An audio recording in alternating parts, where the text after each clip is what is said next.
പിതാവിന്റെയും പുത്രന്റെയും പരിശുദ്ധാത്മാവിന്റെയും നാമത്തിൽ പരിശുദ്ധ അമ്മേ, പരിശുദ്ധ ദൈവമാതാവേ, കൃപാസനത്തിലൂടെ ഞങ്ങളുടെ ദേശത്തിനും അമ്മ മധ്യസ്ഥം തേടി തന്ന എല്ലാ അനുഗ്രഹങ്ങൾക്കും കൃപകൾക്കും ഞങ്ങളിപ്പോൾ ഹൃദയം നിറഞ്ഞ നന്ദി പറയുന്നു.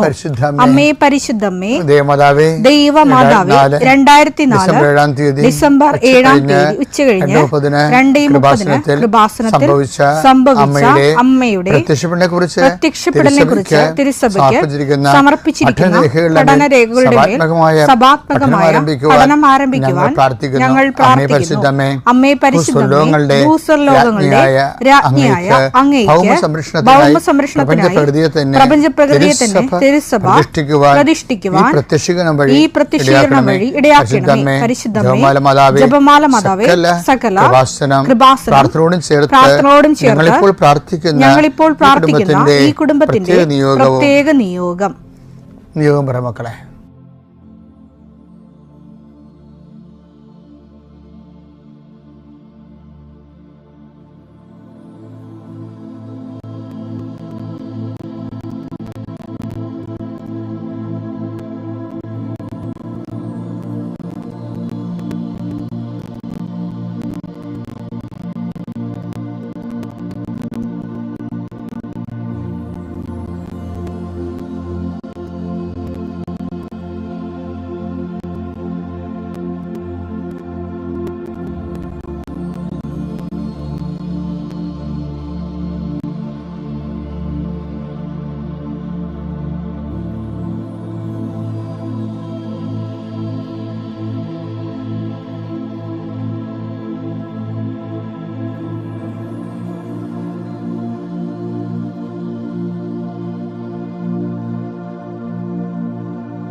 അമ്മയുടെ പ്രത്യക്ഷീകരണത്തിന്റെ ഈ അനുഗ്രഹവേളയിൽ ഞങ്ങൾക്ക് സാധിച്ചു തരുവാൻ കനിയണമേ.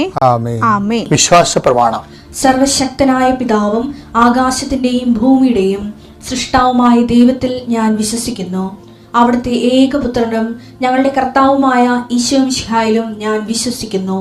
ഈ പുത്രൻ പരിശുദ്ധാത്മാവിനാൽ ഗർഭസ്ഥനായി കന്യകാമറിയത്തിൽ നിന്ന് പിറന്ന് പൊന്തിയോസ് പീലാത്തോസിന്റെ കാലത്ത് പീഡകൾ സഹിച്ച് കുരിശിൽ തറയ്ക്കപ്പെട്ട് മരിച്ച് അടക്കപ്പെട്ട് പാതാളങ്ങളിൽ ഇറങ്ങി മരിച്ചവരുടെ ഇടയിൽ നിന്ന് 3-ാം നാൾ ഉയർത്ത് സ്വർഗത്തിലേക്ക് എഴുന്നള്ളി സർവശക്തിയുള്ള പിതാവായ ദൈവത്തിന്റെ വലതുഭാഗത്തിരിക്കുന്നു.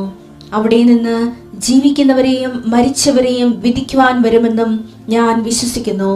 പരിശുദ്ധാത്മാവിലും ഞാൻ വിശ്വസിക്കുന്നു. വിശുദ്ധ കത്തോലിക്കാ സഭയിലും പുണ്യവാന്മാരുടെ ഐക്യത്തിലും പാപങ്ങളുടെ മോചനത്തിലും ശരീരത്തിന്റെ ഉയർപ്പിലും നിത്യമായ ജീവിതത്തിലും ഞാൻ വിശ്വസിക്കുന്നു. ആമേൻ. സുഖസ്ഥനായ ഞങ്ങളുടെ പിതാവേ, അങ്ങയുടെ നാമം പൂജിതമാകണമേ. അങ്ങയുടെ രാജ്യം വരണമേ. അങ്ങയുടെ തിരുമനസ് സ്വർഗത്തിലെ പോലെ ഭൂമിയിലും ആകണമേ. അന്നു വേണ്ടുന്ന ആഹാരം ഇന്ന് ഞങ്ങൾക്ക് തരണമേ. ഞങ്ങളോട് തെറ്റ് ചെയ്യുന്നവരോട് ഞങ്ങൾ ക്ഷമിക്കുന്നത് പോലെ ഞങ്ങളുടെ തെറ്റുകൾ ഞങ്ങളോടും ക്ഷമിക്കണമേ. ഞങ്ങളെ പ്രലോഭനത്തിൽ ഉൾപ്പെടുത്തരുതേ, തിന്മയിൽ ഞങ്ങൾ രക്ഷിക്കണമേ. ആമേൻ. നന്മ നിറഞ്ഞ മറിയമേ, സ്വസ്തി. കർത്താവ് അങ്ങയുടെ കൂടെ സ്ത്രീകളിൽ അങ്ങ് അനുഗ്രഹിക്കപ്പെട്ടവളാകുന്നു. അങ്ങയുടെ ഉദരത്തിൻ ഫലമായി ഈശോ അനുഗ്രഹിക്കപ്പെട്ടവനാകുന്നു. പരിശുദ്ധ മറിയമേ, തമ്പുരാന്റെ അമ്മേ, പാപികളായ ഞങ്ങൾക്ക് വേണ്ടി ഇപ്പോഴും ഞങ്ങളുടെ മരണസമയത്തും തമ്പുരാനോട് അപേക്ഷിക്കണമേ. ആമേൻ. കർത്താവേ, നിന്റെ ഉന്നതമായ നാമത്തിന് സ്തോത്രം ചെയ്യും. കർത്താവേ, നിന്റെ വിശുദ്ധ പൗരോഹിത്യത്തെ മഹത്വപ്പെടുത്തണമേ. കർത്താവെ, സഭയിലുള്ള സാന്നിധ്യം പ്രകടമാക്കണമേ. 40 വർഷം ഞാൻ അർപ്പിച്ച കൃപാന്റെ യുഗതിയാൽ കൃപാസ്ഥാനത്താറെ ജീവനോടെ പ്രത്യക്ഷപ്പെട്ട മാതാവിന്റെ മാധ്യസ്ഥ ഇന്ന് അങ്ങയുടെ മക്കളെ പ്രാർത്ഥന കൂടുന്ന എല്ലാ മക്കൾക്ക് വേണ്ടി പ്രാർത്ഥിക്കുകയാണ്. കർത്താവെ, മനസ്സ് വേദനിക്കുന്ന എല്ലാ വിഷയങ്ങളും, അവരുടെ മനസ്സ് വേദനിപ്പിക്കുന്ന എല്ലാ വ്യക്തികളും ഇപ്പോഴും ഈശോയുടെ നാമം നിർവീര്യമാകട്ടെ. കർത്താവെ, മനസ്സ് വിഷമിപ്പിക്കുന്ന സാഹചര്യങ്ങൾ, ചെയ്തെടുക്കേണ്ട ഉത്തരവാദിത്തങ്ങൾ, മറ്റുള്ളവർ നമ്മളെ പഴി പറയാൻ സാധ്യതയുള്ള എല്ലാ വിഷയത്തിൻ്റെ മേലും കർത്താവിൻ്റെ കരുണ ചൊരികയും നിങ്ങളെ കർത്താവ് ഇന്ന് നിലനിർത്തി തരികയും ചെയ്യട്ടെ.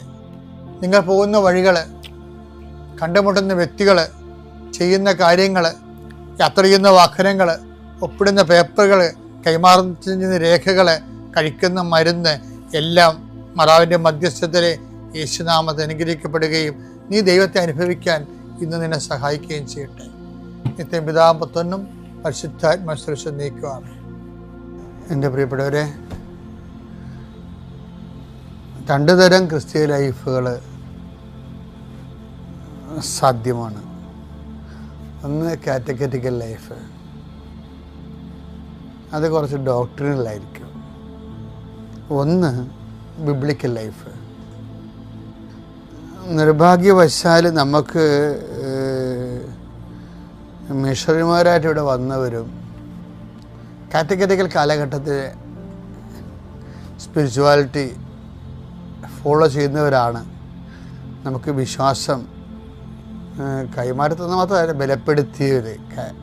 ഞാൻ ഇങ്ങനെ അതുകൊണ്ട് എന്താ പറയുന്നത് വെച്ച് കഴിഞ്ഞാൽ, ഇപ്പോൾ ഉദാഹരണത്തിന് 20 സൂര്യദോസിൻ്റെ കാലഘട്ടത്തിൽ ആണ് മിഷൻ, ഈ മാരിടൈം മിഷൻ ശക്തി പ്രാപിച്ചത്. അതിൽ നിന്നെല്ലാം ഉണ്ടായ സഭകൾ എല്ലാം കാറ്റഗറ്റിക്കൽ ചർച്ച് എന്ന് പറയും. അത് കുറച്ച് ഡോഗ്മ ഓറിയൻറ്റഡാണ്. ഇപ്പോൾ ഡോക്ട്രിന ക്രിസ്തം, ഫ്രാൻസിസ് സേവ്യർ പഠിപ്പിച്ച സംഭവം എന്താ? വിശുദ്ധ ഫ്രാൻസിസ് സേവ്യർ പഠിപ്പിച്ചത് എന്താ? ഡോക്ട്രിന ക്രിസ്തം എന്ന പുസ്തകത്തിൻ്റെ പേര്. അതിൻ്റെ ഇംഗ്ലീഷ് എന്താ? ക്രിസ്ത്യൻ ഡോക്ട്രിൻസ് എന്നാണ്. അപ്പോഴേ വിശ്വാസത്തെ ഡോക്ട്രിനായിട്ട് പഠിപ്പിക്കുമ്പോൾ ഉണ്ടാകുന്ന ഒരു പ്രശ്നം അതാണ്. അതുകൊണ്ടാണ് നമുക്ക് ഈ ജാതിയായിട്ട് തന്നെ നിലനിന്നത്. ഇവിടെ നമ്മൾ ജനിതകമായ ഒരു മാറ്റം സുവിശേഷം കേരളത്തിൽ വരുത്തിയില്ലല്ലോ. അതിൻ്റെ കാര്യം ജനിതക മാറ്റം സംഭവിച്ചിട്ടില്ല കേരള സമൂഹത്തിന്. എല്ലാവരും ഇപ്പോഴും ബ്രാഹ്മണിക് ആയിട്ടുള്ള ട്രഡീഷനിലേക്ക് എങ്ങനെയെങ്കിലുമൊക്കെ ഒടിച്ച് വളച്ചൊക്കെ എത്തിക്കാൻ വേണ്ടി ഇപ്പോഴും ആൾക്കാർ മലയാള മനസ്സ് തത്രപ്പെടുന്ന നമുക്ക് കാണാം. അത് ക്രിസ്ത്യൻ മനസ്സായാലും. അപ്പം അത് എന്താ കാര്യം വെച്ച് കഴിഞ്ഞാൽ, ഈ ഔന്നത്യങ്ങൾ ആഭിജാത്യങ്ങളുമായിട്ട് ജാത്യതയെ ആഭിജാത്യമാക്കാൻ ഒരു പ്രത്യേക സരണികളെ മനുഷ്യൻ തന്നെ നിർമ്മിക്കുകയും അതിൽ ഒരാളാണ് ഞാനെന്ന് വരുത്തി തീർക്കുകയും ചെയ്യുമ്പോൾ ഉണ്ടാകുന്ന അഹംബോധങ്ങളുണ്ട്. ഈ അഹംബോധങ്ങൾ എപ്പോഴും ആത്മാഭിഷേകത്തിൻ്റെ എതിരാണ്. ഈ ജഡാരൂപി എന്ന് പറഞ്ഞാൽ ഫരിസൈക്കാണ് ശരിക്കും. അതുകൊണ്ട് ഈ ഫരിസേന്മാരെ കാണുമ്പോൾ കപട നാട്യക്കാരെ നീ ഉടനെ വിളിക്കും.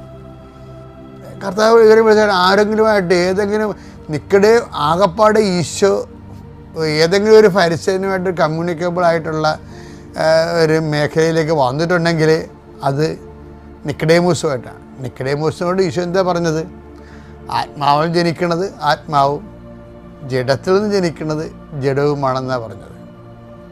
അപ്പോൾ അത് എന്ന് വെച്ച് കഴിഞ്ഞാൽ ആത്മാവിന് ഒരിക്കലും ജഡത്തിൽ നിന്ന് ആത്മാവിൻ്റെ ഫലങ്ങൾ ഉണ്ടാക്കാൻ പറ്റത്തില്ലെന്നാണ് കട്ടൻ്റെ പറഞ്ഞതാണ്. അപ്പോഴേ പിന്നെ അതിന് ബൈബിൾ എന്താണ് ഇത് എന്താണ് ഒരു ടെക്നിക്ക് ചെയ്യണമെന്ന് വെച്ച് കഴിഞ്ഞാൽ, ഇപ്പോൾ നമ്മൾ ഭിത്തിയില്ലേ, ഒരു കോൺക്രീറ്റ് ഭിത്തിയായിട്ട് നമ്മൾ ഒരാണി വെച്ച് അടിച്ചാൽ എന്ത് പറ്റും? ആണി വളയുകയോ തെറിച്ചു പോവുകയോ ചെയ്യും, അല്ലേ? അല്ലെങ്കിൽ ചുറ്റിക കയ്യിൽ നിന്ന് പോകും. ഇത് നടക്കത്തുള്ളൂ. അതിനെന്താണ് ഈ ഇലക്ട്രീഷ്യൻസും അല്ലാത്തവരൊക്കെ ചെയ്യണേ? എന്താ, അവർ ഫിഷർ എന്ന് പറഞ്ഞ് പ്ലഗ് ഉണ്ടാക്കി വെച്ചിരിക്കുകയാണ്. ആദ്യം ഈ കോൺക്രീറ്റ് ഡ്രില്ല് ചെയ്യും. ഡ്രില്ല് ചെയ്തിട്ട് ഈ പ്ലാസ്റ്റിക്കിൻ്റെ ഫിഷർ പ്ലഗ് അതിലേക്ക് മയം മുട്ടി കയറ്റും. അപ്പോൾ ഫിഷർ പ്ലഗിൻ്റെ അകത്ത് കൂടി അതിനകത്ത് സ്ക്രൂ വെച്ചിട്ട് അവർ തിരിക്കും. അപ്പോഴാണ് അത് ടൈറ്റ് ആകണത്. അപ്പം ഡയറക്റ്റ് ഈ കോൺക്രീറ്റ് ഭിത്തിയിലേക്ക് ജഡത്തിലേക്ക് ആത്മാവിനെ പ്രവേശിപ്പിക്കാൻ പാടാം. ഈ ബൈബിളും ചെയ്തിരിക്കുന്നത് അതാണ്.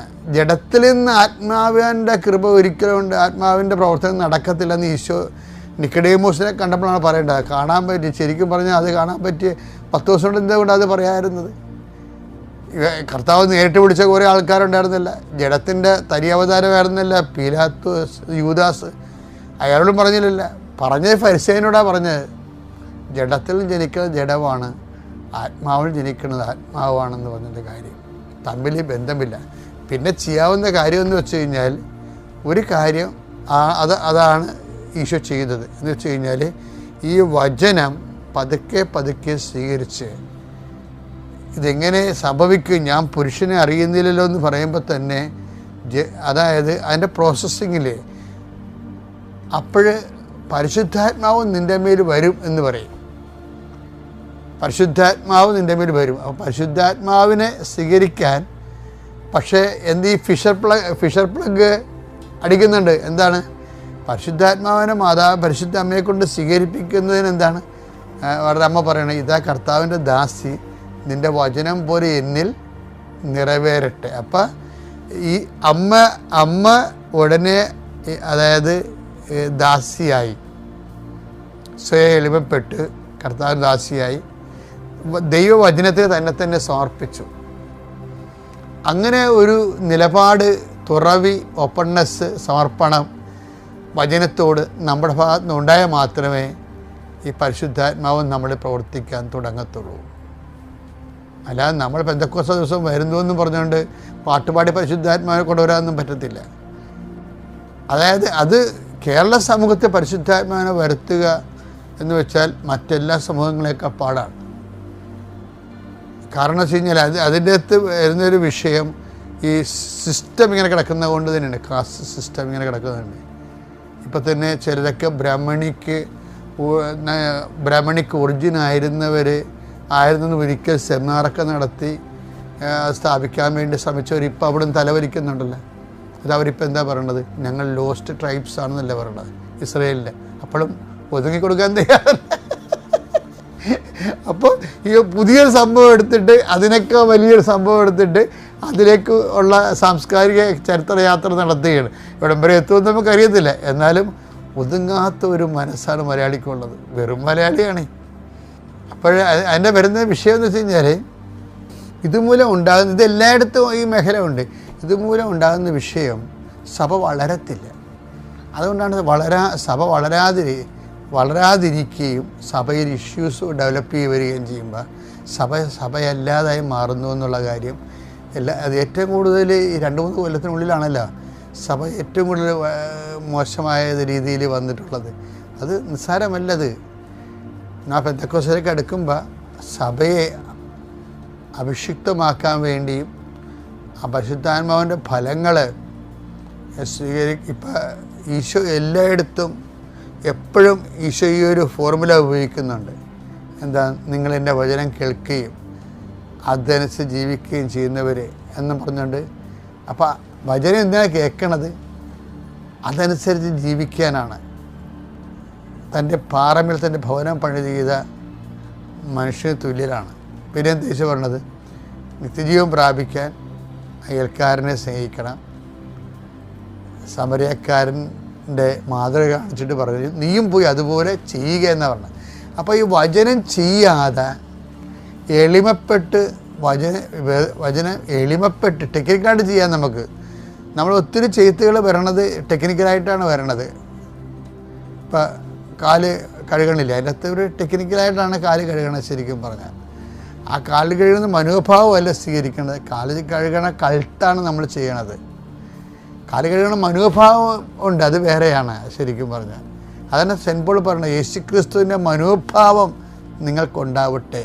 ഇപ്പോൾ ഈ വചനം ആത്മാവ് ഫലം പുറപ്പെടുവിക്കും. ജഡത്തിൽ ഫലം പുറപ്പെടുവിക്കണമെങ്കിൽ ആത്മാവിൽ നിന്ന് ജഡം ഡെവലപ്പ് ചെയ്ത് വചനം മാംസമായ യേശുക്രിസ്തുവാണ്. അപ്പോൾ യേശുക്രിസ്തു വചനം മാംസമായത് എന്ത് ബേസിലാണ്? അതൊരു മനോഭാവമാണ്. ആ മനോഭാവം അതാണ് യേശുക്രിസ്തുവിൻ്റെ മനോഭാവം എന്ന് പറയുന്നത്. ഫിലിപ്പിയർ 2:5 യേശുക്രിസ്തുവിനുണ്ടായിരുന്ന ഈ മനോഭാവം നിങ്ങളിലും ഉണ്ടാകട്ടെ. എന്താണ്? അവൻ പ്രകൃതിയ ദൈവമായിരുന്നു. ദൈവത്തോടുള്ള സമാനത അവൻ മുറുകെ പിടിക്കേണ്ട കാര്യമായി പരിഗണിച്ചില്ല. ഈ സമാനതയാണല്ല പ്രശ്നം. സമാനത മുറുകെ പിടിക്കേണ്ട കാര്യമായി പരിഗണിക്കാതെ വരുമ്പോഴാണ് നമുക്കവൻ തന്നെ താഴ്ത്തി മരണത്തോളൂ, കുരിശുമരണത്തോളൂ. അപ്പം ഈ സമയത്ത് ഇവിടെ വെച്ചാണ് ഈ കുരിശുമരണത്തോളൂ എന്ന് പറഞ്ഞ രീതിയിലുള്ള ആ മനോഭാവത്തിൻ്റെ പരമായിട്ടുള്ള താഴ്ച വരണടുത്ത് വിളിച്ചാണ് ഈ പരിശുദ്ധാത്മാവ് പെന്തക്കോസ്തായിലേക്ക് നമ്മളെ ഉപകരണമാക്കണത്. ഞാൻ ഇത്രയും നിശ്ചിതമായിട്ട് സംസാരിക്കും. കാരണം നമ്മൾ ശരിക്കും പുറത്തുനിന്നൊക്കെയുള്ള ആക്ഷേപങ്ങൾ നമ്മളാണ് ലോകം മുഴുവനും സുവിശേഷം എത്തിക്കണമെന്ന ഒരു ധാരണ ചിലർക്കുണ്ട്. പക്ഷേ നമ്മളത് മെയിൻറ്റെയിൻ ചെയ്യുന്നു എന്നുള്ളത് മാത്രമാണ് ശരിക്കും. ആ മെയിൻറ്റെയിൻ ചെയ്യുന്നതിൻ്റെ കാരണങ്ങൾ ദൈവികമാണോ എന്ന് ചോദിച്ചു കഴിഞ്ഞാൽ അതൊക്കെ ഇനിയും കാലം തെളിയിക്കേണ്ടതാണ്. പരിശുദ്ധ അമ്മ ജീവനോടെ പ്രത്യക്ഷപ്പെട്ട ഈ ആലയത്തിൽ എന്നെയും എൻ്റെ കുടുംബത്തിനെയും കൃപാസന പ്രത്യക്ഷീകരണത്തിന് സാക്ഷിയാക്കി മാറ്റിയതിന് ഞാൻ മാതാവിനും തിരുകുമാറിനും 1000 നന്ദി പറയുന്നു. എൻ്റെ പേര് ശ്രീനാലക്ഷ്മി. ഞാൻ കൊല്ലത്തുനിന്ന് വരുന്നു. ഞാൻ കോളേജിൽ പഠിക്കുന്ന സമയത്താണ് കൃപാസനത്തെക്കുറിച്ച് അറിയുന്നത്. പക്ഷേ ആ സമയത്ത് ഞാൻ അന്ന് അധികം ഇൻവോൾവ്മെൻറ്റ് ഇതിന് കൊടുത്തിട്ടില്ല. ഞാനാണെങ്കിൽ കോൺവെൻറ്റ് സിസ്റ്റേഴ്സിൻ്റെ കോൺവെൻറ്റ് സ്കൂളിലാണ് പഠിച്ചുകൊണ്ടിരുന്നത്. അതുകൊണ്ട് ഞാൻ മാതാവിനെ പ്രാർത്ഥിക്കുമെങ്കിലും കൃപാസന മാതാവിനെ പ്രാർത്ഥിക്കണമെന്ന് എനിക്ക് തോന്നിയിട്ടില്ല. പിന്നീട് ഞാനാണെങ്കിൽ നേഴ്സിംഗ് പഠിച്ചു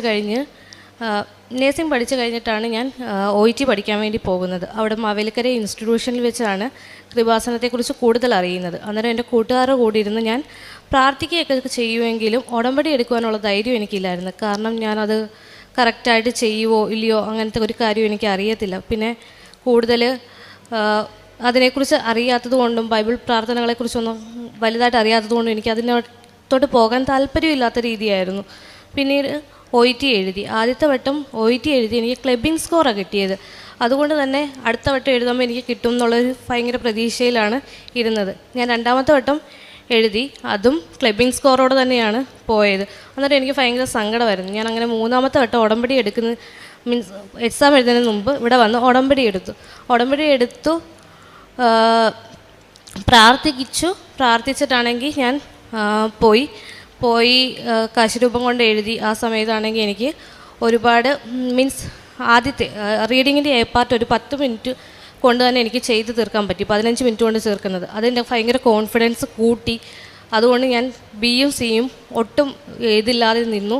അങ്ങനെ എനിക്കാണെങ്കിൽ ഭയങ്കര മാർക്ക് കുറവ് മീൻസ് എനിക്ക് ചെയ്ത് തീർക്കാൻ പറ്റില്ല. എനിക്ക് സ്വന്തമായിട്ടൊരു കോൺഫിഡൻസ് ഇല്ലായിരുന്നു. അങ്ങനെയാണെങ്കിൽ 8th മന്തിലാണ് എൻ്റെ പ്രഗ്നൻസിയുടെ 8th മന്തിലാണ് ഞാനത് OIT എക്സാം എഴുതുന്നത്. അന്നേരം എനിക്ക് ഭയങ്കര സങ്കടമായിരുന്നു. ഞാൻ അത്രയും കഷ്ടപ്പെട്ടിട്ടും എനിക്ക് പറ്റിയില്ലല്ലോ എന്ന്. അങ്ങനെ ഇരിക്കുമ്പോഴാണ് എൻ്റെ റിസൾട്ട് വന്നത്. എനിക്ക് നല്ല സ്കോറോടെ തന്നെ പാസ്സാകാൻ പറ്റി. പിന്നെ അതേപോലെ തന്നെ പക്ഷേ 8th മന്ത് ആയതുകൊണ്ട് അതിനെക്കുറിച്ച് നോക്കുന്നില്ലായിരുന്നു. പക്ഷേ ക്ലബിംഗ് സ്കോർ 2 കൂടെ കൂട്ടി എനിക്ക് പോകാൻ പറ്റുന്നൊരു രീതിയായിരുന്നു. അങ്ങനെ പിന്നീട് ഞാനാണെങ്കിൽ എക്സാം മീൻസ് ഹോസ്പിറ്റലിൽ സ്കാനിങ്ങിന് ഇതിരിക്കുമ്പോഴാണ് ന്യൂസിലാൻഡിന് എനിക്കിപ്പോൾ ഉള്ള സ്കോറിൽ പോകാൻ പറ്റും. പിന്നെ അതേപോലെ അവിടുത്തെ എക്സ്പീരിയൻസ് 2500 അവേഴ്സായിട്ട് കുറച്ചിട്ടുണ്ടായിരുന്നു. അതായത് 1.5 years എനിക്ക് ആ എക്സ്പീരിയൻസേ ഉള്ളായിരുന്നു. അതുകൊണ്ട് തന്നെ എനിക്ക് അതിന് അപ്ലൈ ചെയ്യാമെന്നുള്ള രീതിയായി. അങ്ങനെ നോർമൽ ഇതിൽ ഞാൻ അപ്ലൈ ചെയ്ത് എൻ്റെ എല്ലാ കാര്യങ്ങളും ഭയങ്കര സ്മൂത്തായിട്ട് തന്നെ പോയിക്കൊണ്ടിരുന്നത്. പക്ഷേ ജൂണൊക്കെ ആയപ്പോഴത്തേനും ഞാൻ എല്ലാ ഡോക്യുമെൻറ്റ്സും ഏജൻസിക്കാർ പറയുന്ന എല്ലാ ഡോക്യുമെൻറ്റ്സും അതേ ഇതിൽ ഞാൻ സബ്മിറ്റ് ചെയ്തു. എല്ലാം നല്ല സ്മൂത്ത്ലി പോയിക്കൊണ്ടിരിക്കുമ്പോഴാണ് എൻ്റെ വിസ മാത്രം അവർ ഇടുന്നില്ല ഏജൻസിക്കാർ. എന്തെങ്കിലും ചോദിക്കുമ്പോൾ അവർ പറയുന്നതെന്ന് പറഞ്ഞാൽ മീൻസ് നിന്നെക്കാട്ടി മുമ്പ് വന്നവരുടെ ഒത്തിരി ഇരിക്കുന്നുണ്ട്, അവർ ഇടട്ടെ, അവരൊരു ഓർഡർ വൈസിലാണ്, ധൃതി പിടിച്ചിട്ട് കാര്യമില്ല, അങ്ങനെയൊക്കെ പറഞ്ഞുകൊണ്ടിരിക്കുമായിരുന്നു. അങ്ങനെ ഞാനിവിടെ വന്നു. പിന്നീട് എൻ്റെ ഉടമ്പടി പുതുക്കി കഴിഞ്ഞപ്പോൾ ഞാൻ ഒരുപാട് സാക്ഷ്യങ്ങൾ കേൾക്കുമായിരുന്നു. സാക്ഷ്യങ്ങളിനകത്താണെങ്കിൽ ഇങ്ങനെ ഡേറ്റ് ഇട്ട് പ്രാർത്ഥിക്കുന്നതിനെക്കുറിച്ച് പറയും. അന്നേരം ഞാൻ സാക്ഷ്യങ്ങളിനകത്തും പിന്നെ അച്ഛൻ്റെ ധ്യാനത്തിനകത്താണെങ്കിൽ അച്ഛൻ പറയുന്നുണ്ടായിരുന്നു 28 ഒക്ടോബർ 28 ആണ് ഇവിടുത്തെ ജപമാല റാലിന്ന്. അങ്ങനെ ഞാൻ ഒക്ടോബർ 28 ജപമാല റാലി ആ ഒരു ദിവസം എന്തെങ്കിലും ഒരു പ്രത്യേകത കാണുമെന്ന് വിചാരിച്ചുകൊണ്ട് ഞാൻ അന്ന് വൈകിട്ട് വീട്ടിൽ പോയി സന്ധ്യാപ്രാർത്ഥന കഴിഞ്ഞപ്പോൾ ഞാൻ അതിനകത്ത് എൻ്റെ പാസ്പോർട്ടിൽ ഒരു പെൻസിലുകൊണ്ട് എഴുതി വെച്ചു എനിക്ക് 28 ഒക്ടോബറിന് മുമ്പ് ന്യൂസിലാൻഡിൽ എത്തണം എന്ന്. അങ്ങനെ എഴുതി വെച്ചിട്ട് അന്ന് പ്രാർത്ഥിച്ചു കിടന്നു ഉറങ്ങി. രാവിലെ ആയപ്പോൾ എനിക്ക് മെയിൽ വന്നു, ഈ വർഷം ഇനി അങ്ങോട്ട് ഒരു പ്ലേസ്മെൻറ്റും ഇല്ല, അതുകൊണ്ട് ആർക്കും പോകാൻ പറ്റില്ല, നെക്സ്റ്റ് ഇയറിലെ പ്ലേസ്മെൻറ്റ് വരത്തുള്ളൂ. അന്നേരം എനിക്ക് ആദ്യമേ ഭയങ്കര സങ്കടമായി. ഞാൻ എന്ത് ചെയ്തിട്ടാണ് മാതാവേ അങ്ങനെ എന്നൊക്കെ ഞാൻ വിചാരിച്ചു. എങ്കിലും ഞാൻ എൻ്റെ പ്രാർത്ഥനയും അല്ലെങ്കിൽ ഉപവാസങ്ങളും മറ്റും ഞാൻ മുടക്കിയിട്ടില്ല. ഞാൻ എല്ലാ ദിവസവും എൻ്റെ കയ്യിൽ പാസ്പോർട്ട് വെച്ചുകൊണ്ട് ഞാൻ രാവിലെയും വൈകിട്ടും പ്രാർത്ഥിക്കുകയും പള്ളിയിൽ ആരാധന കൂടാൻ പോവുകയൊക്കെ ചെയ്യുമായിരുന്നു. അങ്ങനെ കുറച്ച് കഴിഞ്ഞ് എൻ്റെ സെപ്റ്റംബർ 30 എൻ്റെ വിസ അവർ ഇട്ടു. ആദ്യമേ വിസ ഇടുന്നതിൻ്റെ സമയത്ത് ഭയങ്കര തടസ്സങ്ങളായിരുന്നു. എൻ്റെ ആണെങ്കിൽ പേയ്മെൻ്റ് ഒന്നും ആവുന്നില്ലായിരുന്നു. ഡെബിറ്റ് കാർഡിന് എന്തോ പ്രോബ്ലം, ഓൾറെഡി ഇതെല്ലാം ക്ലിയർ ആക്കി വെച്ചേ, പക്ഷേ ആ സമയത്ത് എന്തോ കാരണം കൊണ്ട് ഇതൊന്നും നടക്കുന്നില്ല. പിന്നീടാണെങ്കിൽ ഞാനാണെങ്കിൽ മെഴുകുതിരി കത്തിച്ച് വെച്ച് പ്രത്യക്ഷീകരണ പ്രാർത്ഥന ചൊല്ലിയിട്ട് ഞാനാണെങ്കിൽ അയച്ചു നോക്കിയപ്പോഴത്തേന് അത് സ്മൂത്തായിട്ട് പോയി. അതേപോലെ തന്നെ അന്നേരം ആ ഒരു ടെൻഷനിൽ ഞാനാണെങ്കിൽ വചനപ്പെട്ടി എടുത്തപ്പോൾ നിനക്ക് എൻ്റെ കൃപ മതി, എൻ്റെ ബലഹീനതയിലാണ് എൻ്റെ ശക്തി പ്രകടമാകുന്നതെന്നുള്ള വചനം കിട്ടി. ആ വചനമാണ് ഇന്നും ഞാൻ മുറുക്കെ പിടിച്ചുകൊണ്ടിരിക്കുന്നത്. എൻ്റെ കഴിവുകൊണ്ട് എനിക്ക് ഒന്നും തന്നെ നേടാൻ കഴിഞ്ഞിട്ടില്ല. അത് കഴിഞ്ഞു സെപ്റ്റംബർ 30 വിസ ഇട്ടെങ്കിൽ ഒക്ടോബർ 7 എനിക്ക് വിസ ലഭിച്ചപ്പോഴും എനിക്കാണെങ്കിൽ അവർ മെസ്സേജ് അയച്ച് നീ എന്നോട് ചോദിച്ചുകൊണ്ടും എന്നാ പ്ലേസ്മെൻ്റ് എന്നും പറഞ്ഞ് ചോദിച്ച് മെസ്സേജ് അയക്കണ്ട, ഇപ്പം വിസ കിട്ടിയ ആർക്കും ഈ വർഷം തന്നെ കയറി പോകാൻ പറ്റത്തില്ല, നെക്സ്റ്റ് ഇയറേ കയറി പോകാൻ പറ്റൂ, അലോട്ട്മെൻ്റ് എല്ലാം ക്ലോസ് ചെയ്തിട്ടുണ്ട്, ഇനി ഒരു പ്ലേസ്മെൻറ്റ് ഇപ്പം ഇല്ല എന്ന്. അങ്ങനെ ആയപ്പം പക്ഷേ ഓക്കെ, ഞാനത് എൻ്റെ സമയമായിട്ടില്ല, അടുത്ത വർഷമായിരിക്കാം അങ്ങനെ വിചാരിച്ചു ഞാൻ ഓക്കെ ആയിട്ടിരിക്കുമായിരുന്നു. പക്ഷേ പിറ്റേന്ന് രാവിലെ എനിക്ക് മെസ്സേജ് വന്നിരിക്കുന്നു. എൻ്റെ അവിടെ ക്യാപ്പ് എന്ന് പറയുന്ന ഒരു കോഴ്സ്, അഡാപ്റ്റീവ് കോഴ്സ് ചെയ്താൽ മാത്രമേ നമ്മുടെ ഇവിടുത്തെ ഇന്ത്യൻ നേഴ്സിങ്ങിൻ്റെ അത് ന്യൂസിലാൻഡ് രജിസ്ട്രേഷനിലേക്ക് കൺവേർട്ട് ചെയ്യും. അതിൻ്റെ ആണ് ആ യൂണിവേഴ്സിറ്റി, ആ പർട്ടിക്കുലർ യൂണിവേഴ്സിറ്റിയിൽ നിന്ന് എനിക്ക് മെസ്സേജ് വന്നു, നിനക്കിപ്പം ഒക്ടോബർ 16 മുമ്പ് നീ ന്യൂസിലാൻഡിൽ എത്തണം, ഒക്ടോബർ 16 നിൻ്റെ ക്യാബ് കോഴ്സ് സ്റ്റാർട്ട് ചെയ്യുവാണെന്ന്. അങ്ങനെ ഏജൻസിക്കാർ എന്നെ ഒരുപാട് വട്ടം വിളിച്ചു. ഇത് പെട്ടെന്ന് വന്നതാണ്, എങ്ങനെയാണെന്ന് അറിയത്തില്ല, സോ പെട്ടെന്ന് ടിക്കറ്റ് എടുത്തോളാൻ. അങ്ങനെ ഞാൻ 14 ടിക്കറ്റ് എടുത്തു. ഞാനവിടെ 16 എത്തി. ഞങ്ങൾക്ക് ഇത്രയും ഷോർട്ട് നോട്ടീസിൽ തന്നതുകൊണ്ട് 17 എൻ്റെ കോഴ്സ് സ്റ്റാർട്ട് ചെയ്തത്. അതേപോലെ ഈ വഴിയാണ് ഞാൻ എയർപോർട്ടിലോട്ട് പോയപ്പോൾ ഞാൻ മാതാവിനോട് ഇവിടെ വന്നിട്ട് ഞാൻ പറഞ്ഞു, മാതാവേ ഞാൻ വിസിറ്റിംഗ് വിസയിലാണ് പോകുന്നത്, എനിക്ക് ആരെയും അവിടെ അറിയാവുന്നവരും ഇല്ല, എനിക്ക് എന്ത് ചെയ്യണമെന്നറിയത്തില്ല, നീ ഉള്ള സ്ഥലത്ത് തന്നെ എന്നെ എത്തിക്കണേന്ന് പറഞ്ഞു. അന്നേരം ആണെങ്കിൽ അവിടെ ചെന്നപ്പോൾ എനിക്ക് വേറെ ആരെയും അറിയത്തില്ല, ഏജൻസിക്കാരെ ആകെപ്പാട് ഫോണിൽ കൂടെ കോൺടാക്ട് ചെയ്ത ഏജൻസിക്കാരെ മാത്രമേ എനിക്കറിയാവുള്ളൂ. യൂട്യൂബ് വഴിയാണ് ഏജൻസിയെ ഞാൻ കോൺടാക്ട് ചെയ്യുന്നത്, അതുകൊണ്ട് അത് മാത്രമേ എനിക്കറിയാവുള്ളൂ. അവിടെ ചെന്നപ്പോൾ അവിടുന്ന് പരിചയപ്പെട്ട ഒരു ചേച്ചിയാണെങ്കിൽ എന്നെ വേറെ സ്ഥലത്തേക്ക് കൊണ്ടുപോയി. കാരണം എനിക്ക് അറിയാവുന്ന ആരും ഇല്ലാത്തതുകൊണ്ട് ആ ഒരു ടൈം ഫ്രെയിം അവിടെ ഞാനാണെങ്കിൽ ഒരു മന്തിലേക്കായിരുന്നു ആ കോഴ്സ് ചെയ്തത്. ആ ടൈം കഴിയുമ്പോൾ അവിടുന്ന് മാറിക്കൊടുക്കണം. അങ്ങനെ ഞാൻ വേറൊരു സ്ഥലത്തോട്ട് പോയി. ആ സ്ഥലത്ത് മാതാവിൻ്റെ പേരിലാണ് ആ സ്ഥലം അറിയപ്പെടുന്നത്, ക്യാപിറ്റിന്ന് വില്ലിംഗ്ടണിലെ. അവിടെ മാതാവ് പ്രത്യക്ഷപ്പെട്ട സ്ഥലമാണ്. അവിടെ വലിയൊരു മാതാവിൻ്റെ ഇതുണ്ട്, മാതാവാണ് അവിടെ കൂടുതൽ നിൽക്കുന്നത്. മാതാവിൻ്റെ പള്ളിയുണ്ട്. ഞാൻ നിൽക്കുന്ന വീടെന്ന് വെച്ച് കഴിഞ്ഞാൽ 2 minutes ഡിസ്റ്റൻസേ ഉള്ളായിരുന്നു പള്ളിയിലേക്ക് പോകാൻ. അന്നേരം ഒത്തിരി സാക്ഷ്യങ്ങൾ കേൾക്കുമ്പോൾ ഞാൻ കാണാറുണ്ട്, ഈ അയർലൻഡ് UK പോയി കഴിയുമ്പോൾ നമുക്ക് പള്ളിയുടെ അടുത്തോ അല്ലെങ്കിൽ അങ്ങനെ ആരാധനകളിലൊന്നും പോകാൻ പറ്റത്തില്ല, അങ്ങനെ ഉടമ്പടിയിൽ നിന്ന് തെന്നി മാറുന്നു എന്നൊക്കെ ഉള്ളത്. അന്നേരം എനിക്ക് മാതാവേ, ഞാൻ എപ്പോഴും നിൻ്റെ അടുത്ത് എന്ത് കാര്യം ചെയ്യുമ്പോഴും എനിക്ക് നിന്നെ വേണം എൻ്റെ കൂടെ, എനിക്ക് നിന്നോട് അനുവാദം ചോദിച്ചിട്ട് വേണം ചെയ്യാമെന്ന് ഞാൻ പറയുന്നുണ്ടായിരുന്നു. പക്ഷേ അവിടെ തന്നെയാണ് ഞാൻ ഇപ്പോൾ ഈ നിമിഷം വരെ നിൽക്കുന്നത്. ഇപ്പോൾ അവധിക്ക് ഞാൻ അവിടുന്ന് വന്നപ്പോഴും ഞാൻ മാതാവിനോട് പോയി പറഞ്ഞു, ഞാൻ ദാണ്ട വരുവാ സാക്ഷ്യം പറയാൻ നിൻ്റെ അടുത്തോട്ട് എന്ന് പറഞ്ഞിട്ടാണ് ഞാൻ ഇവിടെ എത്തിയത്. പിന്നീട് ഞാൻ നിൽക്കുന്ന വീട്ടിൽ അവിടെ നമ്മൾ ഇൻ്റർവ്യൂ അറ്റൻഡ് ചെയ്തിട്ടാണ്, നോർമൽ ഇവിടെ എങ്ങനെ ഇൻ്റർവ്യൂ അറ്റൻഡ് ചെയ്യുന്നത് അതേപോലെയാണ് നമ്മൾ അവിടെയും ഇൻ്റർവ്യൂ അറ്റൻഡ് ചെയ്യുന്നത്. നമ്മൾ രജിസ്ട്രേഷൻ കംപ്ലീറ്റ് ചെയ്യുന്നത് മാത്രമേ ഉള്ളൂ. ആ ടൈമിൽ ഒരുപാട് ആൾക്കാർ എൻ്റെ കൂടെ വന്നവർ തിരിച്ചു വരുന്നുണ്ടായിരുന്നു, കാരണം ജോബ് കിട്ടാതെ. അന്നേരം ഞങ്ങളുടെ ഏജൻസിക്കാർ പറയുന്നുണ്ടായിരുന്നു, എവിടെയെങ്കിലും കിട്ടുവാണെങ്കിൽ അവിടെ കയറിക്കണം, നിങ്ങൾ നല്ല ഫെസിലിറ്റി നോക്കി നിൽക്കേണ്ട. അന്നേരം എനിക്കാണെങ്കിൽ 1.6 years എക്സ്പീരിയൻസേ ഉള്ളൂ. അവിടെയുള്ളവർക്കെല്ലാം 2 years എക്സ്പീരിയൻസ് കൂടുതലുണ്ട്. പിന്നെ കൂടുതലും മിഡിൽ ഈസ്റ്റിൽ നിന്നാണ് വരുന്നത്. എനിക്കാണെങ്കിൽ ഒരു എക്സ്പീരിയൻസും ഇല്ല, എന്തോ ചെയ്യണമെന്ന് അറിയത്തില്ല. അങ്ങനെ ഒരു ദിവസം കുർബാന കഴിഞ്ഞിട്ട് വന്നപ്പോൾ എനിക്ക് മെസ്സേജ് വന്നു, നാളെ ഇൻ്റർവ്യൂവിന് വരണമെന്ന്. ഷോർട്ട് നോട്ടീസ് തന്നെയാണ്, ഡയറക്റ്റ് വരാമോ എന്ന് അവരെന്നോട് ചോദിച്ചു. ഞാൻ പറഞ്ഞു വരാം, കുഴപ്പമില്ല എന്ന് പറയും. അവിടെ ചെന്നു. ഞാനാണെങ്കിൽ എൻ്റെ കയ്യിൽ ജപമാലയും ഉണ്ടായിരുന്നു, കാശിരൂപവും ഉണ്ടായിരുന്നു. അന്നേരം മെയിനായിട്ടുള്ള ഒരാൾ ഇന്ത്യൻ ആയിരുന്നു, പക്ഷെ ബാക്കി എല്ലാവരും അവിടുത്തെ ഒഫീഷ്യൽസ് ആയിരുന്നു. അന്നേരം അവരവിടെ ഇരുന്നിട്ട് എന്നോട് ക്വസ്റ്റ്യൻസ് ചോദിച്ചു. ഞാൻ കാശിരൂപത്തിൽ നോക്കിക്കൊണ്ട് ഞാൻ മാതാവിനോട് പറഞ്ഞു, മാതാവേ ഞാനല്ല ആൻസർ പറയുന്നത്, നീ ആൻസർ പറയുന്നത്, എനിക്ക് വേണ്ടി എന്തായാലും നീ എനിക്ക് വേണ്ടി സംസാരിക്കണേന്ന് പറഞ്ഞു. അങ്ങനെ അത് കഴിഞ്ഞപ്പോൾ ആണെങ്കിൽ എനിക്ക് അറിയത്തില്ല, മീൻസ് കിട്ടുമോ ഇല്ലയോ ഒന്നും അറിയാതെ ഇരിക്കുന്ന ഒരു സമയത്ത് ആ ബ്രദർ എന്നോട് പറഞ്ഞു, ലാസ്റ്റ് 2 ഇയറിൽ ഞാൻ ഒരുപാട് പേരെ ഇൻ്റർവ്യൂ ചെയ്തിട്ടുണ്ട്, അതിൽ വൺ ഓഫ് ദ ബെസ്റ്റ് ആണ്, നിനക്ക് ഞാൻ ഈ പ്ലേസ്മെൻറ്റ് തരാൻ പോവുകയാണെന്ന് പറഞ്ഞു. അന്നേരം അത് 23rd ഡിസംബറിലായിരുന്നു. അന്നേരം ഞാൻ മാതാവിനോട് പറഞ്ഞായിരുന്നു, 25th ഡിസംബർ എനിക്ക് ക്രിസ്മസ് സന്തോഷത്തോടെ ആഘോഷിക്കാൻ പറ്റണേ മാതാവേ, സങ്കടപ്പെട്ട് തിരിച്ചു പോവുമോ ഇല്ലയോ എന്നറിയാതെ ഞാൻ നിൽക്കരുത്, എനിക്ക് സന്തോഷത്തോടെ ആഘോഷിക്കാൻ പറ്റണേന്ന്. അങ്ങനെ എനിക്ക് 23rd അന്ന് തന്നെ എനിക്ക് ഓഫർ ലെറ്റർ കിട്ടുകയും ചെയ്തു. അതാണ് ആദ്യത്തെ എൻ്റെ സാക്ഷ്യം. രണ്ടാമത്തെ സാക്ഷ്യം എന്ന് വെച്ച് കഴിഞ്ഞാൽ എൻ്റെയും ഹസ്ബൻഡേയും മാരേജ് കഴിഞ്ഞിട്ട് 2 years ആയിട്ടുണ്ടെങ്കിലും ഞങ്ങളുടെ ലിവിങ് റിലേഷൻഷിപ്പ് 6 monthsേ കാണിക്കാനുള്ളൂ. പിന്നെ ന്യൂസിലാൻഡിലേക്ക് ഒരുപാട് പേപ്പർ വർക്ക്സ് ഉണ്ട്, മീൻസ് എവിടെയെങ്കിലും അവർക്ക് മാരേജ് സർട്ടിഫിക്കറ്റ് ഒരു തെളിവല്ല, അതിന് പകരം നമ്മൾ വേറെ ഓരോന്ന് മീൻസ് ബാങ്ക് അക്കൗണ്ട്, പ്രോപ്പർട്ടി, അങ്ങനത്തെ ഒരുപാട്. പക്ഷേ അങ്ങനത്തെ ഒരു ഇതും ഞങ്ങൾക്ക് കാണിക്കാനില്ലായിരുന്നു. അന്നേരം ഞാൻ ലീഗൽ അഡ്വൈസറിനോട് സംസാരിച്ചപ്പോൾ അവർ ഞങ്ങളോട് പറഞ്ഞത്, ഇട്ട് നോക്ക്, ചിലപ്പം കിട്ടും, കിട്ടിയില്ലെങ്കിൽ 6 months ഹസ്ബൻഡിനെയും കൊച്ചിനെയും ഇവിടെ വിസിറ്റേഴ്സ് വിസയിൽ കൊണ്ടുവന്നിട്ട് നിനക്കാണെങ്കിൽ ഇവിടെ നിൽക്കുന്നതെന്നുള്ള അവരുടെ ഒരുമിച്ച് നിന്നു എന്നുള്ള പ്രൂഫ് കാണിക്കുക, അങ്ങനെയാകുമ്പം ചിലപ്പോൾ ഇമിഗ്രേഷൻ തരുമെന്ന്. അന്നേരം ഓക്കെ. അന്നേരം എല്ലാവരും പറഞ്ഞു അത് റിസ്ക്കാ, വെറുതെ നീ അങ്ങനെ ഇട്ട് നോക്കണ്ട, വെറുതെ പൈസ പോകത്തേ ഉള്ളൂ. അന്നേരം പക്ഷേ ഞാൻ മാതാവിനെ വിശ്വസിച്ചുകൊണ്ട് ഞാനത് ഇട്ടു. എനിക്ക് 7 ദിവസത്തിനുള്ളിൽ എൻ്റെ റെസിഡൻസി കിട്ടി. എന്നോടാണെങ്കിൽ ഒരു ക്വസ്റ്റ്യൻ പോലും അവർ ചോദിച്ചിട്ടില്ല. അത് എന്താണെന്ന് ഇപ്പോഴും അവിടെയുള്ള എല്ലാവർക്കും അത്ഭുതം, എന്ത് പറ്റി, എന്തുകൊണ്ടാണ് അങ്ങനെ ചെയ്തതെന്ന് എനിക്കതിൽ പറയാൻ പറ്റും. എനിക്ക് മാതാവ് എന്നെ അനുഗ്രഹിക്കുകയാണെന്ന്. മൂന്നാമത്തെ കാര്യം, എൻ്റെ ഡ്രൈവിംഗ് ടെസ്റ്റ്, ലേണേഴ്സ് ലൈസൻസ് അവിടെ കുഴപ്പമില്ല, കമ്പ്യൂട്ടറിനകത്ത് നമ്മുടെ നാട്ടിലെ ടെസ്റ്റ് പോലെ തന്നെ ചെയ്താൽ മതി, അത് ഓക്കെയാണ്.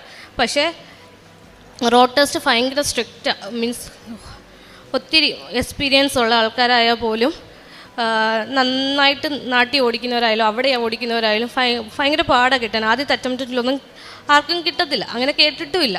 അന്നേരം ഞാനാണെങ്കിൽ നാട്ടിൽ ഒരു വണ്ടി പോലും ഓടിച്ചിട്ടില്ല. അവിടെ ചെന്നിട്ട് ഞാൻ ഒറ്റയ്ക്കായിരുന്നു ആദ്യത്തെ സമയങ്ങളിൽ. അതുകൊണ്ട് എനിക്ക് വണ്ടി ഓടിക്കേണ്ട ആവശ്യമുണ്ട്, വർക്കിങ്ങിന് പോകുന്നത് അതുകൊണ്ട് ഞാൻ കാർ ഓടിക്കുമായിരുന്നു. പക്ഷേ ഓട്ടോമാറ്റിക് ഓടിക്കും, എങ്കിലും എനിക്കതിന് ലോസും അങ്ങനെ റൂൾസൊന്നും അധികം അറിയത്തില്ലായിരുന്നു. അങ്ങനെ ഇരിക്കുമ്പോഴാണ് ഹസ്ബൻഡ് എല്ലാവരും പറഞ്ഞ്, നീ ഒന്ന് ടെസ്റ്റ് ചെയ്ത് നോക്കാം. അന്നേരം എൻ്റെ ഒരു ഫ്രണ്ട് ടെസ്റ്റിന് പോകുന്നുണ്ട്. അന്നേരം ഞാൻ അവളോട് പറഞ്ഞു, ഞാൻ ചുമ്മാ വരാം, നോക്കാം എന്ന് പറഞ്ഞു.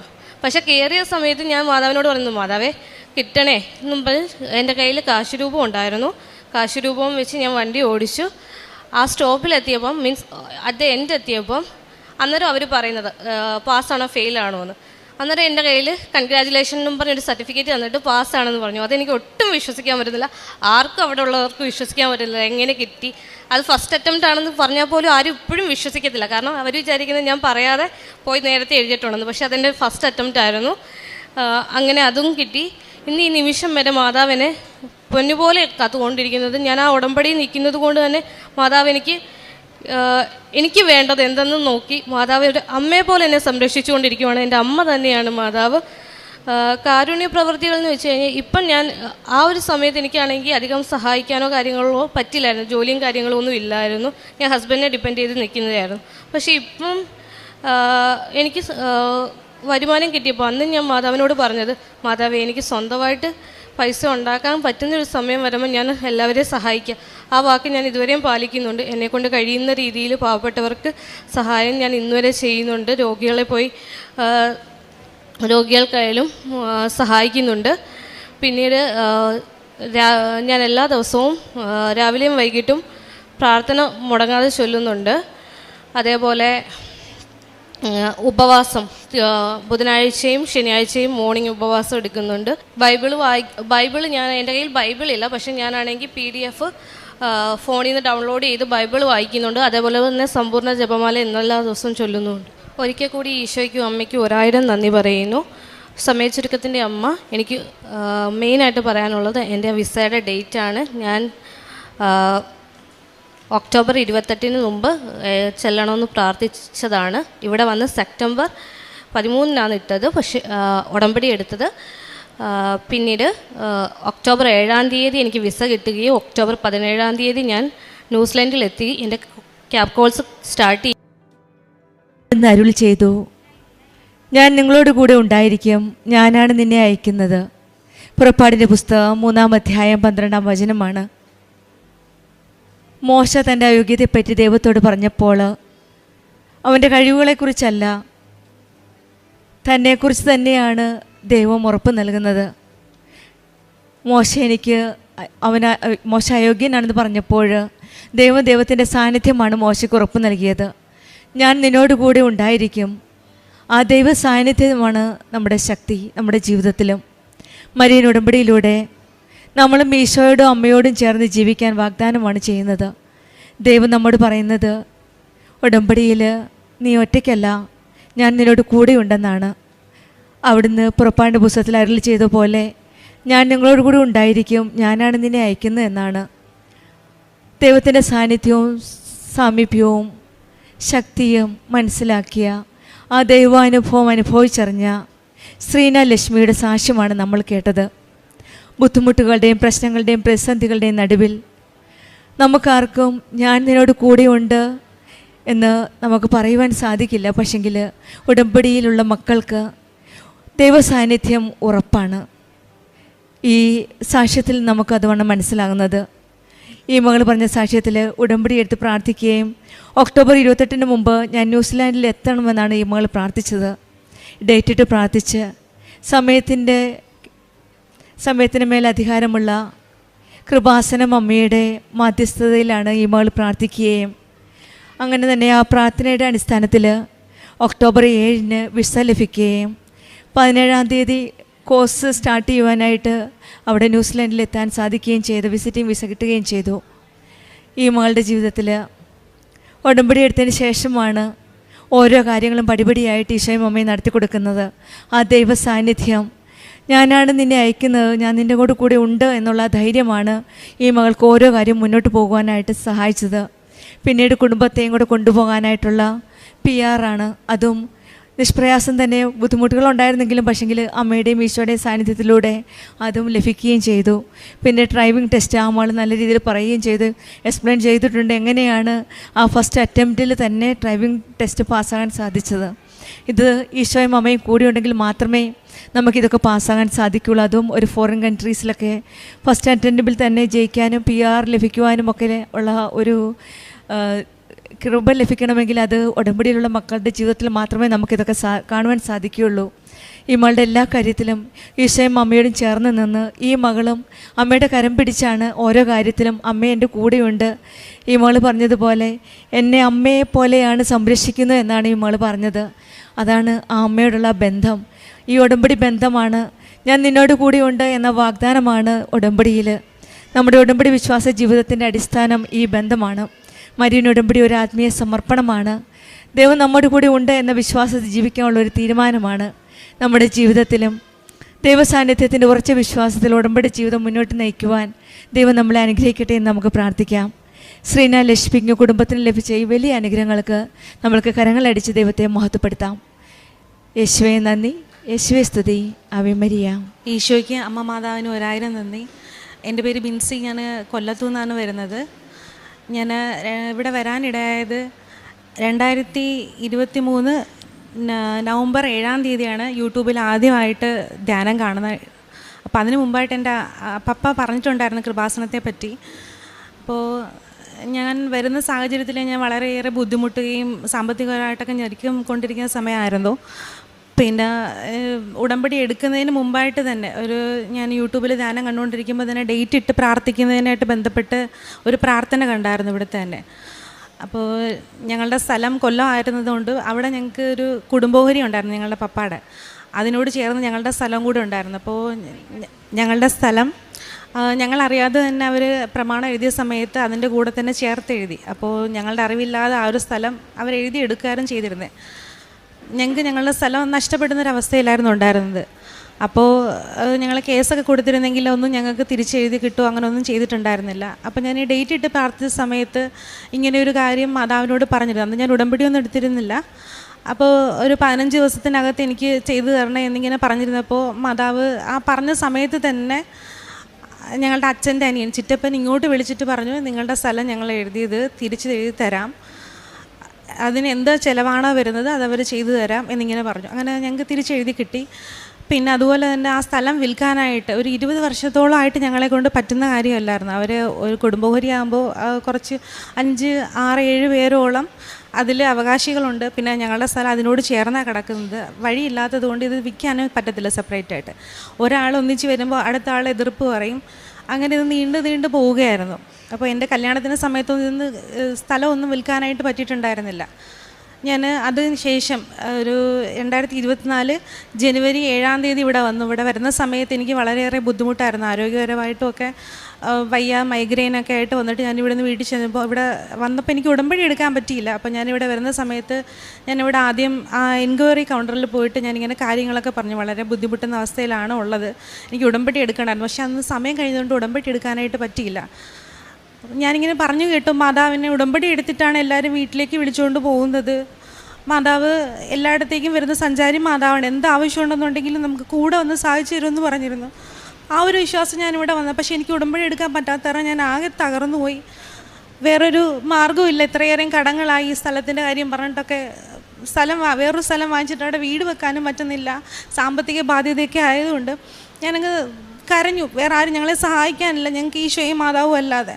അങ്ങനെ ഞാൻ ഇവിടെ നിന്ന് മാതാവിനോട് പറഞ്ഞു, ഞാൻ ഉടമ്പടി എടുത്തിട്ടില്ല, എന്നിരുന്നാലും എൻ്റെ കൂടെ വരാൻ മാതാവിന് മനസ്സുണ്ടെങ്കിൽ കൂടെ വരണം, വേറെ ആരും ഞങ്ങളെ സഹായിക്കാനില്ല എന്ന് പറഞ്ഞു.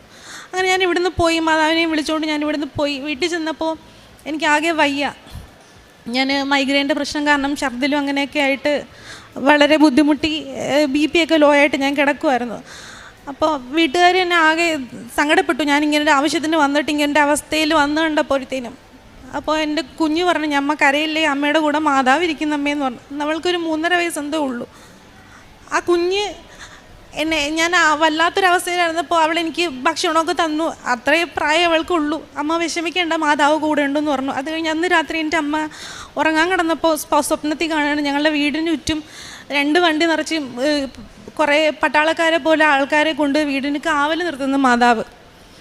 അങ്ങനെ ഒരു സ്വപ്നം എൻ്റെ അമ്മ കണ്ടു. അത് കഴിഞ്ഞിട്ട് 28-ാം തീയതിയാണ്, ജനുവരി 28-ാം തീയതിയാണ് ഞാനിവിടെ ഉടമ്പടി എടുക്കാനായിട്ട് വരുന്നത്. അന്നും ഇതുപോലെ വീട്ടിലെൻ്റെ കുഞ്ഞിന് വയ്യ, വീട്ടിലുള്ളവർക്കൊക്കെ പനി, ബുദ്ധിമുട്ട്, അങ്ങനെയൊക്കെ കഷ്ടപ്പെടുന്നൊരു സമയത്തിലാണ് ഞാൻ വീണ്ടും വരുന്നത്. അപ്പോൾ ഞാൻ വന്നു, ഉടമ്പടി എടുത്തിട്ട് പോയതിൻ്റെ പിറ്റേന്നായപ്പോഴേക്കും, തിങ്കളാഴ്ചയാണ് പിന്നത്, ചൊവ്വാഴ്ച ആയപ്പോഴേക്കും ഇങ്ങനെ സ്ഥലത്തിൻ്റെ കാര്യം പറഞ്ഞ് സംസാരങ്ങളായി. അപ്പം ഒരാൾ എഴുതിത്തരാൻ ഓക്കെയാണ്, അടുത്ത ആൾക്ക് വീണ്ടും എതിർപ്പ് വരുന്നു. അങ്ങനെ ആയപ്പോഴത്തേനും ഞാൻ പറഞ്ഞു, മാതാവേ ഞാൻ അവിടെ വന്നു പറഞ്ഞു, ഇതിൽ കൂടുതൽ ഞാൻ ഇനി എന്താ ചെയ്യേണ്ടത്, എനിക്ക് വേറെ മാർഗ്ഗമൊന്നുമില്ല. ഈ സ്ഥലത്തിൻ്റെ ഈ പൈസ കടങ്ങളൊക്കെ തീർക്കണമെന്നുണ്ടെങ്കിൽ ഇത് ഞങ്ങൾക്ക് വിറ്റ് കിട്ടിയേ പറ്റത്തുള്ളൂ. അപ്പോൾ അതുകൊണ്ട് വേറെ മാർഗ്ഗമില്ല എന്ന് പറഞ്ഞപ്പോഴത്തേനും ഞാനങ്ങ് നെഞ്ച് പൊട്ടി കരഞ്ഞ് പ്രാർത്ഥിച്ചു ഞാൻ മാതാവിനോട്. അപ്പം അങ്ങനെ ഞാൻ പ്രാർത്ഥിച്ച സമയത്ത് എൻ്റെ മനസ്സിൽ ഒരു 2 പാരഗ്രാഫായിട്ട് എഴുതി കാണിച്ചു. ബാക്കിയൊന്നും എനിക്ക് വ്യക്തമല്ല. അതിൽ 72-10-24 എന്നൊരു നമ്പർ എനിക്ക് എഴുതി കാണിച്ചു മാതാവ്. അന്ന് ചൊവ്വാഴ്ചയായിരുന്നു. അന്ന് ഞാനത് സ്വപ്നത്തിൽ കണ്ടതിന് ശേഷം പിന്നെ അന്നത്തെ ദിവസം രാത്രി തന്നെ ഞാൻ വേറൊരു സ്വപ്നം കൂടെ കണ്ടു. ഞാൻ ഒരു കുരിശടിയിലിരുന്ന് പ്രാർത്ഥിക്കാനായിട്ട് ചെന്നപ്പോൾ അവിടെ മാതാവിനെ കാണുന്നില്ല. അപ്പം അന്ന് ഒരു മാതാവിങ്ങനെ അവിടെ നിന്ന് പോകുന്നതായിട്ടാണ് എൻ്റെ മനസ്സിൽ കണ്ടു കഴിഞ്ഞിട്ട് ഞാൻ അവിടെ ചെന്നപ്പം വീണ്ടും വേറൊരു ബിൽഡിംഗ് കാണുന്നത്. ആ ഒരു ബിൽഡിങ്ങിലാണെങ്കിൽ നമ്മളെ നാട്ടിലുള്ള പോലെ ഒന്നും അല്ല കാണുന്നത്, കൺസ്ട്രക്ഷൻ. അതൊരു പള്ളിയാണ്. അപ്പോൾ അവിടെ സിസ്റ്റർമാരൊക്കെ നിന്നിട്ട് എന്നെ സാക്ഷ്യം പറയാനായിട്ട് എഴുതാനായിട്ട് നിൽക്കുവാണ്. ഒരു സിസ്റ്റർ എഴുതിയെടുക്കുവാണ് ഇങ്ങനെ. അപ്പോൾ എൻ്റെ മോളുടെ പ്രായത്തിൽ എൻ്റെ അനിയൻ അവിടെ കാണുന്നത്. അപ്പം അനിയനോട് ഞാൻ പറയും, നിൽക്കും മോനെ, ഞാൻ സിസ്റ്റർ പറയുന്നത്, ഞാൻ സാക്ഷ്യം പറയുന്നത് പറഞ്ഞിട്ട് വരട്ടെ എന്ന് ഞാൻ അവനോട് സ്വപ്നത്തിൽ പറയുക. അത് കഴിഞ്ഞിട്ട് പിറ്റേന്ന്, അത് ചൊവ്വാഴ്ചയായിരുന്നു, ബുധൻ, വ്യാഴം, വെള്ളിയാഴ്ച ആയപ്പോഴത്തേനും ഒരു 10-10:30 ഈ പറഞ്ഞ സമയത്തോടടുപ്പിച്ച് എനിക്ക് ഞങ്ങളുടെ അച്ഛൻ്റെ ആൾക്കാരെല്ലാവരും കൂടെ ചേർന്നിട്ട് പറഞ്ഞു, ഈ സ്ഥലം വിൽക്കുന്നതിന് ആർക്കും തടസ്സമില്ല, തൊട്ട് മുകളിലുള്ള വീട്ടുകാർക്ക് ആ വസ്തു കൊടുക്കാം എന്ന് പറഞ്ഞു. അപ്പോഴത്തേനും അതിന് അഡ്വാൻസ് തരാമെന്നെല്ലാം ഓൾറെഡി സംസാരിച്ചായിരുന്നു. അതിന് ആർക്കും എതിരില്ല. അങ്ങനെ അതിന് അഡ്വാൻസ് ഞങ്ങൾക്ക് കിട്ടി. പിന്നെ ഞങ്ങളിത് കേസ് കൊടുത്തിരിക്കുന്നത് കാരണം ഇതിൻ്റെ കേസിൻ്റെ ക്ലിയർ എല്ലാം ആയിക്കഴിഞ്ഞിട്ട് ഞങ്ങൾക്ക് ബാലൻസ് പൈസ കിട്ടുള്ളൂ. അതെനിക്ക് ഒരാഴ്ച പോലും ആവുന്നതിന് മുന്നേ മാതാവ് ചെയ്തു തന്നെ. ഇതെല്ലാം ക്ലിയർ ആയി കഴിഞ്ഞപ്പോഴേക്കും ഞങ്ങൾക്ക് ആ വസ്തു വിറ്റ് അതിൻ്റെ പൈസ ഫുള്ളായിട്ട് കിട്ടുകയും ചെയ്തു. പിന്നെ ഞങ്ങൾ സ്ഥലം വാങ്ങിച്ചിട്ടായിരുന്നു വേറെ. അവിടെ ഞങ്ങൾക്ക് 2 വർഷമായിട്ട് സ്ഥലം വാങ്ങിച്ചത് മാത്രമേ ഉള്ളൂ, വീട് പണിയൊന്നും നടന്നിട്ടില്ല. ഞങ്ങളിപ്പോൾ താമസിക്കുന്ന സ്ഥലത്താണെങ്കിൽ വെള്ളമൊക്കെ കയറും, മഴയായി കഴിഞ്ഞാൽ കുഞ്ഞിനെയും കൊണ്ടൊന്നും പറ്റത്തില്ല, സ്കൂളിലേക്ക് പോകാനൊക്കെ വളരെ ബുദ്ധിമുട്ടാണ്, മുട്ടോളം വെള്ളമൊക്കെ, ഭയങ്കര പാടാണ് അവിടെ താമസിക്കാൻ.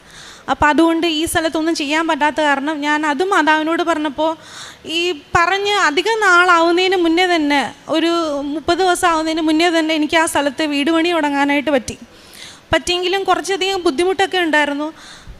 സ്ഥലം ഞങ്ങൾക്ക് ഇവിടെ കട്ടള വെക്കുന്നതിന് അങ്ങനെ ഓരോ കാര്യങ്ങൾക്കൊക്കെ ആയിട്ട് ഞങ്ങൾക്ക് പാടുണ്ടായിരുന്നു. വെച്ച് കഴിഞ്ഞാൽ പണിക്കാരെ കിട്ടും, ചിലപ്പോൾ അത് പണി നടക്കത്തില്ല, അങ്ങനെ ആശാരിമാരെ ഒന്നും കിട്ടാത്ത അവസ്ഥയൊക്കെ ആയി. അങ്ങനെ തടി അവിടെ കൊണ്ടിട്ടു, അത് അവിടെ മഴയത്ത് കിടന്ന് ചീത്തയാകാനൊക്കെ തുടങ്ങിയപ്പോഴേക്കും ഞാൻ മാതാവിനോട് പറഞ്ഞു, അമ്മേ മാതാവ് ഞങ്ങളിനി എന്താ ചെയ്യേണ്ടത്, ഞങ്ങൾക്ക് സഹായിക്കാൻ വേറെ ആരുമില്ല. ഇങ്ങനെ പറഞ്ഞപ്പോൾ മാതാവ് എന്നോട് പറഞ്ഞ് നീ ഔസേപിതാവിനോട് പറയാൻ പറഞ്ഞു. അങ്ങനെ ഞാൻ ഔസേപിതാവിനോട് പ്രാർത്ഥിച്ചു, എൻ്റെ അമ്മയും ചേർന്ന് പ്രാർത്ഥിച്ചു. അതിൻ്റെ പിറ്റേന്ന് ദിവസം എൻ്റെ സഹോദരൻ അവൻ വർക്ക് ചെയ്യും, അങ്ങനെ ബൈക്കിൽ ഇങ്ങനെ പോയിക്കൊണ്ടിരുന്നപ്പോൾ കുറച്ച് ദൂരെയായിട്ട് ഒരു സ്ഥലത്ത് അവരിങ്ങനെ ഒരു കട പോലെ സ്ഥലത്ത് ഈ തടിയൊക്കെ എടുത്തിട്ട് അവർ വീട്ടിൽ വർക്കൊക്കെ ചെയ്യാൻ വേണ്ടിയിട്ട് ചെയ്യുന്നവരാണ്. അപ്പോൾ അവരെ കണ്ട് സംസാരിച്ചപ്പോൾ അവർക്ക് ഓക്കെയാണ്, സാധനം അവിടെ കൊണ്ട് കൊടുത്താൽ മതി എന്ന് പറഞ്ഞു.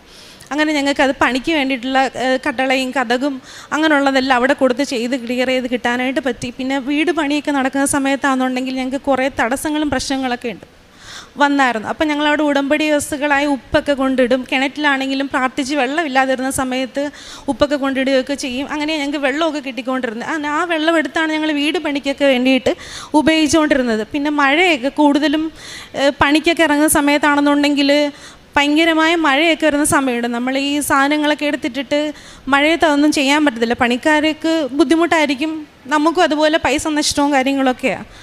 ഒന്നിച്ച് മൊത്തത്തിൽ ഒരു കോൺട്രാക്ട് വർക്ക് എടുത്ത് കൊടുക്കാനായിട്ട് നമ്മളുടെ കയ്യിൽ പൈസ ഇല്ലാത്തതിൻ്റെ പേരിലാണ് ഉള്ളതുപോലെ നമ്മൾ ചെയ്യുന്നത്. അപ്പോൾ ഞാൻ മാതാവിനോട് പ്രാർത്ഥിക്കും, ഉടമ്പടി കാശ് രൂപ എൻ്റെ കയ്യിലുണ്ട്, അത് വെച്ചിട്ട് ഞാൻ പ്രത്യക്ഷീകരണ പ്രാർത്ഥന ചൊല്ലി പ്രാർത്ഥിക്കും. എത്ര മഴ വന്നാലും കുറച്ച് നേരം കഴിയുമ്പോൾ ആ മഴ അങ്ങ് മാറും, വെയിലാകും ഞങ്ങളുടെ വീട്ടിലേക്ക്. പിന്നെ പണി നടക്കുന്നതിന് തടസ്സമൊന്നും ഇല്ലാതെ തന്നെ നടക്കുകയും ചെയ്യും.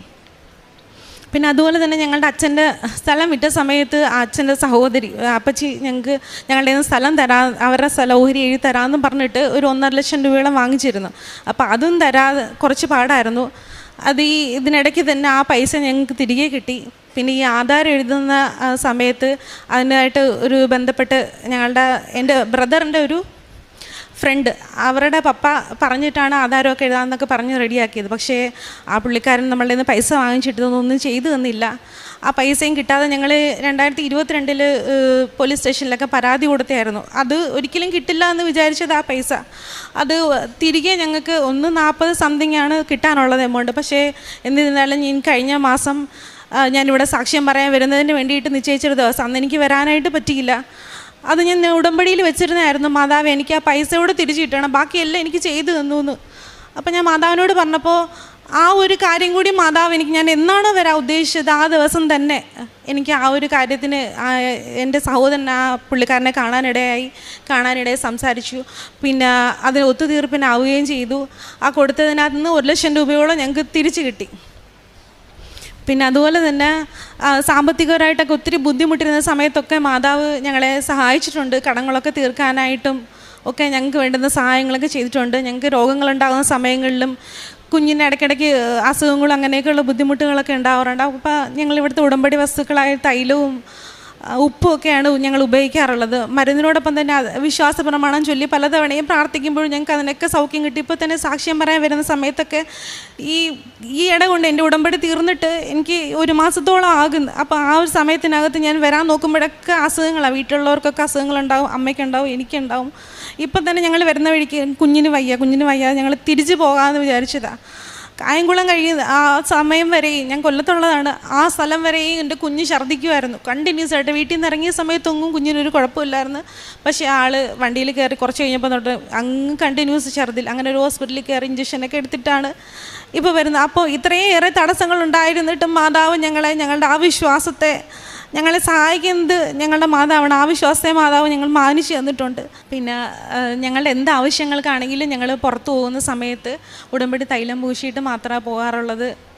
ആവശ്യങ്ങൾക്ക് മാത്രമല്ല, എവിടെ പോയിരുന്നാലും ഞങ്ങൾ അങ്ങനെ തന്നെ ചെയ്യാറുള്ളൂ. ഞങ്ങൾക്ക് മാതാവില്ലാതെ ഈശോ ഇല്ലാതെ എങ്ങും പോകാനായിട്ട് പറ്റത്തില്ല. പിന്നെ ഞങ്ങൾക്ക് ഞാൻ കാരുണ്യ പ്രവർത്തനം ചെയ്യുമെന്ന് പറഞ്ഞു കഴിഞ്ഞാൽ ഞങ്ങൾക്ക് അറിയാവുന്ന കുറച്ച് രോഗികളുണ്ട്. അപ്പോൾ അവർക്ക് വേണ്ടത് എന്നെക്കൊണ്ടാവും വിധം, കൂടുതലായിട്ടൊന്നും ചെയ്യാൻ പറ്റില്ല, എന്നെക്കൊണ്ടാവും വിധം എന്താണെന്ന് വെച്ച് കഴിഞ്ഞാൽ വല്ല സാമ്പത്തികമായിട്ടോ അല്ലെങ്കിൽ ഭക്ഷണമായിട്ടോ അങ്ങനെ എന്തെങ്കിലുമൊക്കെ ആകും പോലെ ഞാൻ ചെയ്തു കൊടുക്കുന്നുണ്ട്. പിന്നെ പ്രേക്ഷിത പ്രവർത്തനമായിട്ട് ഞാൻ പത്രം കൊടുക്കാറുണ്ട്.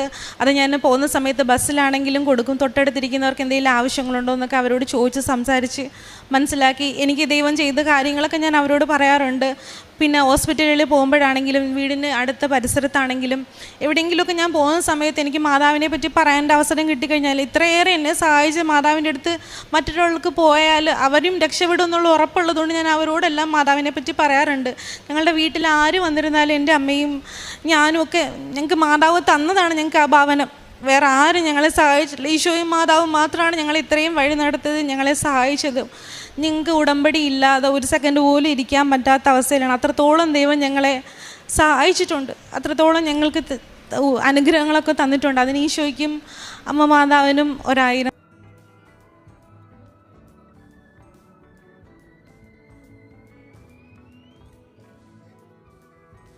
ശ്രവിക്കുകയും ചെയ്യും. നിന്റെ നേർച്ചകൾ നീ നിറവേറ്റും. നീ തീരുമാനിക്കുന്ന കാര്യം നിനക്ക് സാധിച്ചു കിട്ടും.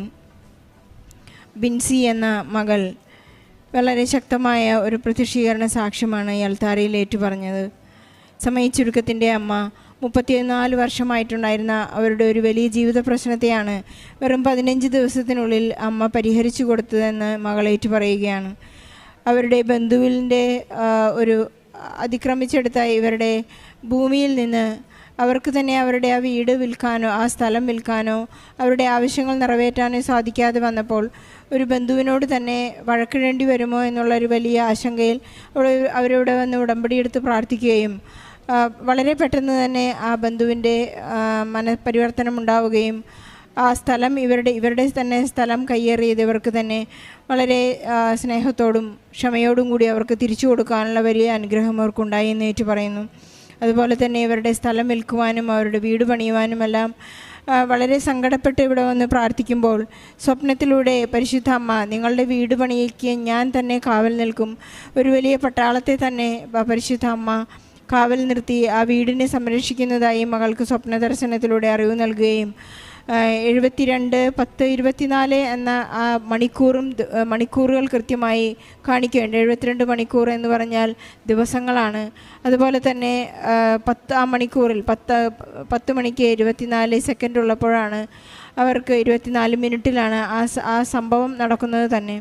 അങ്ങനെ അവരുടെ വീട് പണി റെഡ് അലേർട്ടിൽ പോലും അവർക്ക് കൃത്യമായി പണിത് അവസാനിപ്പിക്കാനായി സാധിച്ചു. പരിശുദ്ധ അമ്മ ഇവർക്ക് വേണ്ടി ഈശോയോട് മാധ്യസ്ഥം അപേക്ഷിച്ചു നല്ലൊരു വീട് പണിത് അവർക്ക് കയറി താമസിക്കുവാനുള്ള വലിയ അനുഗ്രഹം നൽകി. അതുപോലെ തന്നെ ഇവർ പല തവണകളായി പലർക്കും പൈസ കടന്നും കൊടുത്ത് തിരിച്ചു വരാതെയപ്പോൾ ഇവർക്ക് ആശ്രയിക്കാൻ വേറെ ആരുമില്ല. പരിശുദ്ധ അമ്മയാണ് എൻ്റെ അമ്മയും എൻ്റെ ആശ്രയവും എന്ന് ഏറ്റുപറഞ്ഞുകൊണ്ട് ജീവിച്ചപ്പോഴെല്ലാം ഇവരുടെ ആ പ്രാർത്ഥനകളെല്ലാം പരിശുദ്ധ അമ്മയുടെ മധ്യസ്ഥം ഈശോ കേൾക്കുകയും സമയാസമയങ്ങളിൽ ഉടമ്പടിയുടെ ഉറപ്പിൽ ഇവർക്ക് എപ്പോഴും ഈശോ ഇവർക്ക് അനുഗ്രഹം പ്രാപിച്ചു കൊടുക്കുകയും ചെയ്തതിൻ്റെ ഒരു വലിയ സാക്ഷ്യമാണ്. നമ്മുടെ എല്ലാ കണ്ണുനീരിനെയും സങ്കടങ്ങളെയും ജീവിത പ്രതിസന്ധികളെയും എല്ലാ ജീവിത തകർച്ചകളെയും ബന്ധങ്ങളെയും എല്ലാം നമുക്ക് ഈ സാക്ഷ്യത്തോട് ചേർത്ത് വെച്ച് നമ്മുടെ നിയോഗങ്ങളെല്ലാം ചേർത്ത് വെച്ച് ഈശോയ്ക്കും പരിശുദ്ധ അമ്മയ്ക്കും നല്ലൊരു നന്ദി പറഞ്ഞുകൊണ്ട് നല്ലൊരു കയ്യടിയോടെ ബിൻസിയുടെ സാക്ഷ്യം നമുക്ക് സമാപിക്കാം. തിരുനാമത്തിന് മഹത്വം ഉണ്ടായിരിക്കട്ടെ. പരിശുദ്ധ അമ്മ ജീവനോടെ പ്രത്യക്ഷപ്പെട്ട ഈ കൃപാസനം അൾത്താരയിൽ വന്ന് അമ്മയുടെ പ്രത്യക്ഷീകരണത്തിന് സാക്ഷിയാകുവാനായിട്ട് എന്നെ അനുഗ്രഹിച്ച ദൈവപിതാവിനും പരിശുദ്ധ അമ്മയ്ക്കും 1000 നന്ദി പറയുന്നു. എൻ്റെ പേര് ജാൻസി. ഞാൻ എറണാകുളം ഇടപ്പള്ളിയിൽ നിന്ന് വരുന്നു.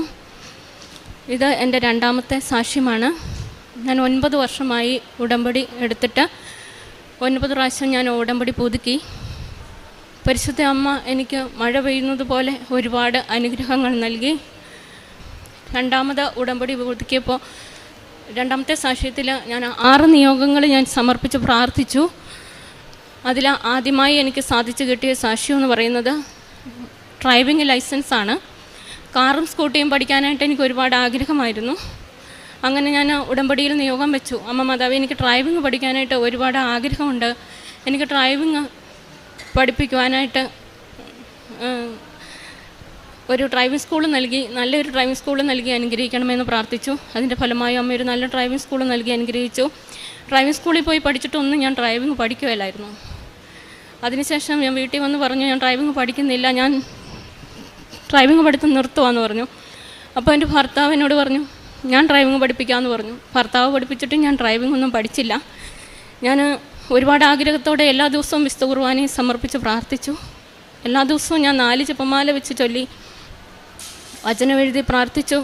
എന്നിട്ടൊന്നും ഞാൻ ഡ്രൈവിംഗ് പഠിക്കുന്നില്ല. എന്ത് ചെയ്താൽ അവസാനം ഞാനിവിടെ വന്ന് അമ്മയോട് കരഞ്ഞു മുട്ടിപ്പായി പ്രാർത്ഥിച്ചു. അമ്മ മാതാവേ, എൻ്റെ കഴിവും കൊണ്ട് എനിക്ക് ഡ്രൈവിംഗ് പഠിക്കാനൊന്നും സാധിക്കത്തില്ല, അമ്മ എനിക്ക് ഡ്രൈവിംഗ് പഠിപ്പിച്ചു തരണമെന്ന്.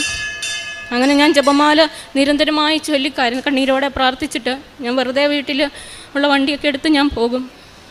വെറുതെ വീടിൻ്റെ സൈഡിലുള്ള റോട്ടിൽ കൂടെ വെറുതെ ഇറങ്ങി വണ്ടി ഓടിക്കും. അങ്ങനെ ഞാൻ അമ്മയോട് പ്രാർത്ഥിച്ചതിൻ്റെ ഫലമായി എനിക്ക് നന്നായി അമ്മ തന്നെ എനിക്ക് ഡ്രൈവിംഗ് പഠിപ്പിച്ചു തന്നു. 8 എടുക്കാൻ നേരം ഞാൻ ഉടമ്പടി കാശ് രൂപം എൻ്റെ പോക്കറ്റിലിട്ടു. ഇവിടെ സാക്ഷ്യം പറയുന്ന ജനി എന്ന് പറഞ്ഞൊരു മകൾ സാക്ഷ്യം പറയുന്നത് ഞാൻ കേട്ടായിരുന്നു. ഉടമ്പടി കാശ് രൂപം പോക്കറ്റിലിട്ട് 8 കാലുകുത്താതെ ഈസി ആയിട്ട് വരയ്ക്കാമെന്നുള്ളത്. അങ്ങനെ ഞാൻ ഉടമ്പടി കാശ് രൂപം എൻ്റെ പോക്കറ്റിലിട്ടുകൊണ്ട് 8 വരച്ചു. കാലുകുത്താതെ തന്നെ 8 വരച്ചു. അങ്ങനെ ഞാൻ റോഡ് ടെസ്റ്റും 8 പാസ്സായി. അതിനു മുമ്പ് തന്നെ ഞാൻ ഗ്രൗണ്ടിൽ നമ്മുടെ ഇവിടുത്തെ വെഞ്ചരിച്ച തേനും ഉപ്പും മണ്ണും എല്ലാം ഞാൻ പുരട്ടി വണ്ടിയിലും എൻ്റെ നെറ്റിയിലും എല്ലാം പുരട്ടി പ്രാർത്ഥിച്ച് അങ്ങനെയായിരുന്നു ഞാൻ ടെസ്റ്റിന് പോയത്. പിന്നെ ഞാൻ എൻ്റെ ടെസ്റ്റ് പേപ്പറിൽ ഉടമ്പടി തൈലം പുരട്ടി നന്നായിട്ട് പ്രാർത്ഥിച്ചു. അതിൻ്റെ ഫലമായി എനിക്ക് കാറിൻ്റെയും 2 വീലറിൻ്റെയും ലൈസൻസ് എനിക്ക് കിട്ടി. 2024 ഡിസംബർ 7-ാം തീയതി അമ്മ എനിക്കൊരു ഗിഫ്റ്റ് തരണം അമ്മയെന്നും പറഞ്ഞ് പ്രാർത്ഥിച്ചു. അമ്മ എനിക്ക് ഇവിടെ വന്ന് പ്രാർത്ഥിച്ചിട്ട് ഇറങ്ങുമ്പോൾ എൻ്റെ ഹസ്ബൻഡ് എന്നെ ഒരു സ്കൂട്ടി കാണിച്ചു തന്നു. ഈ സ്കൂട്ടി നല്ലതാണോ എന്ന് ചോദിച്ചു. അപ്പോൾ ഞാൻ ഓർത്തു വെറുതെ എന്നെ കാണിക്കുന്നതായിരിക്കുമെന്ന്.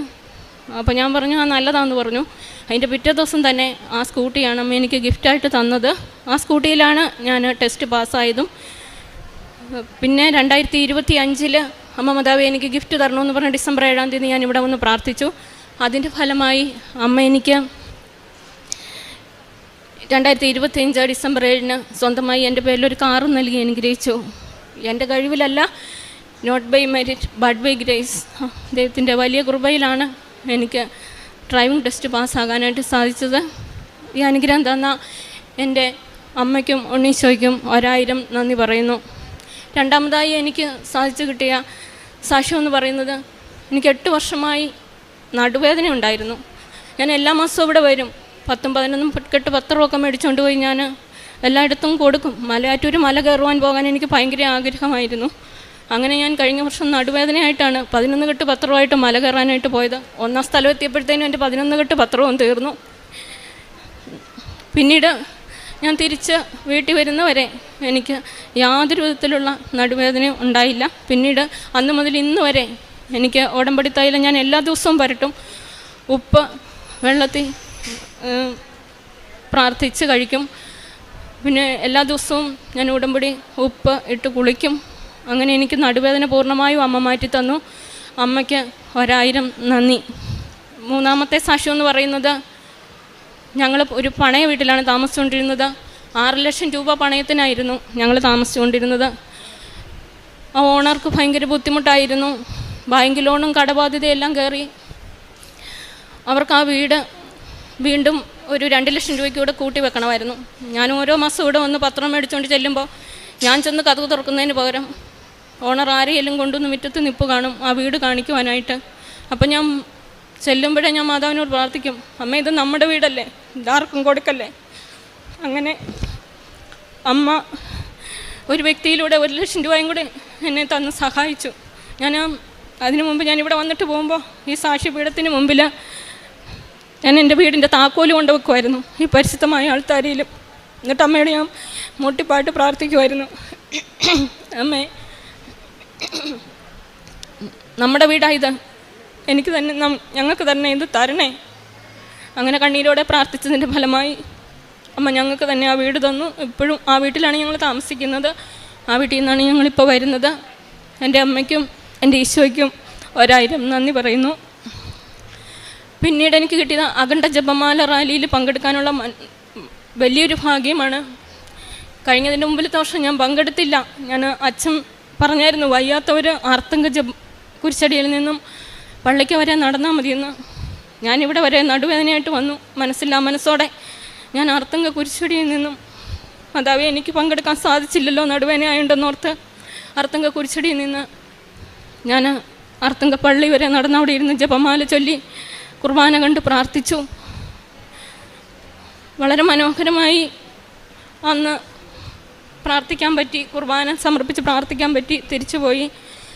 ഇനി അടുത്ത വർഷം മാതാവിനോട് നന്നായിട്ട് പ്രാർത്ഥിച്ച് നിയോഗം എഴുതിയിട്ടു, അമ്മ അടുത്ത വർഷം എനിക്ക് യാതൊരു കുഴപ്പവും കൂടാതെ റാലിയിൽ പങ്കെടുക്കുവാൻ സാധിക്കണമെന്ന്.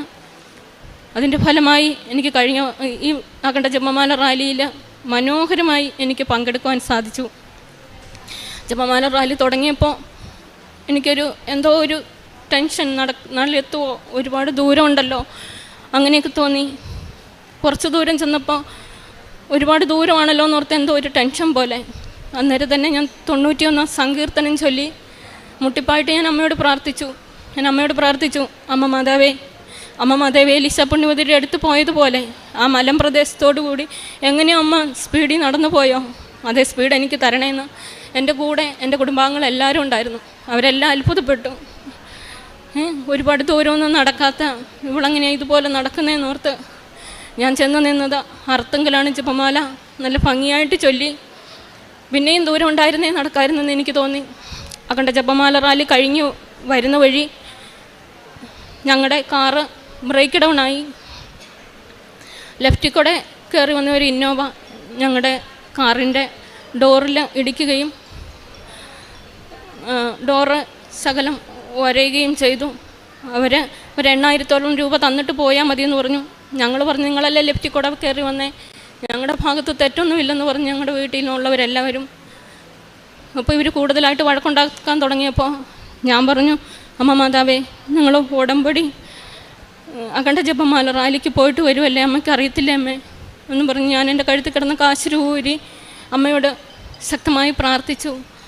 അമ്മേ സഹായിക്കണേ, ഞാൻ സാക്ഷ്യം പറഞ്ഞോളാം അമ്മേ, യാതൊരു കുഴപ്പമില്ലാതെ ഒരു പൈസയും കൂടാതെ പോലീസ് സ്റ്റേഷനോ കോടതിയോ ഒന്നും കയറാതെ അമ്മ മാതാവേ ഈ ദുരന്തത്തിൽ നിന്ന് ഞങ്ങളെ രക്ഷിക്കണമേ എന്ന് പറഞ്ഞു. അതിൻ്റെ ഫലമായി ഒരു പൈസയും കൂടാതെ അമ്മ മാതാവ് ഞങ്ങളെ രക്ഷിച്ചു. അമ്മയ്ക്കും ഈശോയ്ക്കും 1000 നന്ദി പറയുന്നു. പിന്നെ എൻ്റെ സാക്ഷ്യം എന്ന് പറയുന്നത് സാക്ഷ്യം പറയാത്തത് മൂലം എനിക്കുണ്ടായ ബുദ്ധിമുട്ടുകളാണ്. സാക്ഷ്യം പറയാഞ്ഞിട്ട് ഓരോ പ്രാവശ്യവും ഞാനിവിടെ വരും, സാക്ഷ്യം സിസ്റ്ററിനെ കാണിക്കും, പറഞ്ഞത് ശരിയായില്ല, തെറ്റിപ്പോയി എന്ന് പറയും, ഒപ്പിട്ട് മേടിക്കും, തിരിച്ചു പോകും. അങ്ങനെ ആദ്യമത്തെ പ്രാവശ്യം ഞാൻ തിരിച്ചു പോയി, 2 പ്രാവശ്യം ഞാൻ തിരിച്ചു പോയി. 2 പ്രാവശ്യം എനിക്ക് ധൈര്യമില്ലായിരുന്നു. ഇയാൾ തരക്കേറി ഒന്ന് സാക്ഷ്യം പറഞ്ഞാൽ തെറ്റിപ്പോവുമോ ശരിയാവുമോ എന്നുള്ളൊരു പേടിയൊക്കെ ആയിരുന്നു. ഞാൻ തിരിച്ച് വീട്ടിൽ ചെന്ന് കഴിഞ്ഞപ്പോൾ ഞാൻ ബൈബിൾ എഴുതുന്നുണ്ട്. ബൈബിൾ എഴുതി ഇപ്പോൾ ഞാൻ എസക്കിയേലിൻ്റെ പുസ്തകത്തിലെത്തി. ഞാൻ ജെറമിയായുടെ ആ വചനം എഴുതിക്കൊണ്ടിരുന്ന സമയത്ത് പെട്ടെന്ന് എനിക്കൊരു കൈവേദന, ഇവിടെ കൈക്ക് വേദന വന്നു. ഈശോയുടെ കയ്യിൽ ആണിയടിച്ച് എങ്ങനെ കയറ്റുമോ അതുപോലെ ശക്തമായ വേദന 2 രാത്രികളിലും പകലും. അതിനുശേഷം പിന്നീട് എനിക്ക് ഒരാഴ്ചയോളം നീണ്ടു നിൽക്കുന്ന ശക്തമായ വേദന. ഈശോയെ അങ്ങയുടെ തിരുരക്തത്താൽ എന്നെ കഴുകണമേ, ഉടമ്പടി എടുത്ത എല്ലാ മക്കളെയും ഈശോയുടെ തിരുരക്തത്താൽ കഴുകണേ, എന്നെ അമ്മയുടെ പ്രത്യക്ഷീകരണത്തിൻ്റെ സാക്ഷിയായി ഉയർത്തണേ എന്ന് പറഞ്ഞ് ഞാൻ കണ്ണുനീരോടെ പ്രാർത്ഥിച്ചു. രാത്രിയും പകലും എല്ലാം എനിക്ക് ഭയങ്കരമായ വേദനയായിരുന്നു. ഒരു പേപ്പർ പോലും എനിക്കെടുക്കാൻ പറ്റുമല്ലായിരുന്നു. ഒരു ജപമാല ചൊല്ലാൻ പോലും പറ്റുമല്ലാത്ത അവസ്ഥ. കൈകൂപ്പി നിന്ന് വിശുദ്ധ കുർബാന പോലും സ്വീകരിക്കാൻ പറ്റുമല്ലാത്ത അവസ്ഥ. എന്നിട്ട് ഞാൻ കുർബാന മുടക്കിയില്ല.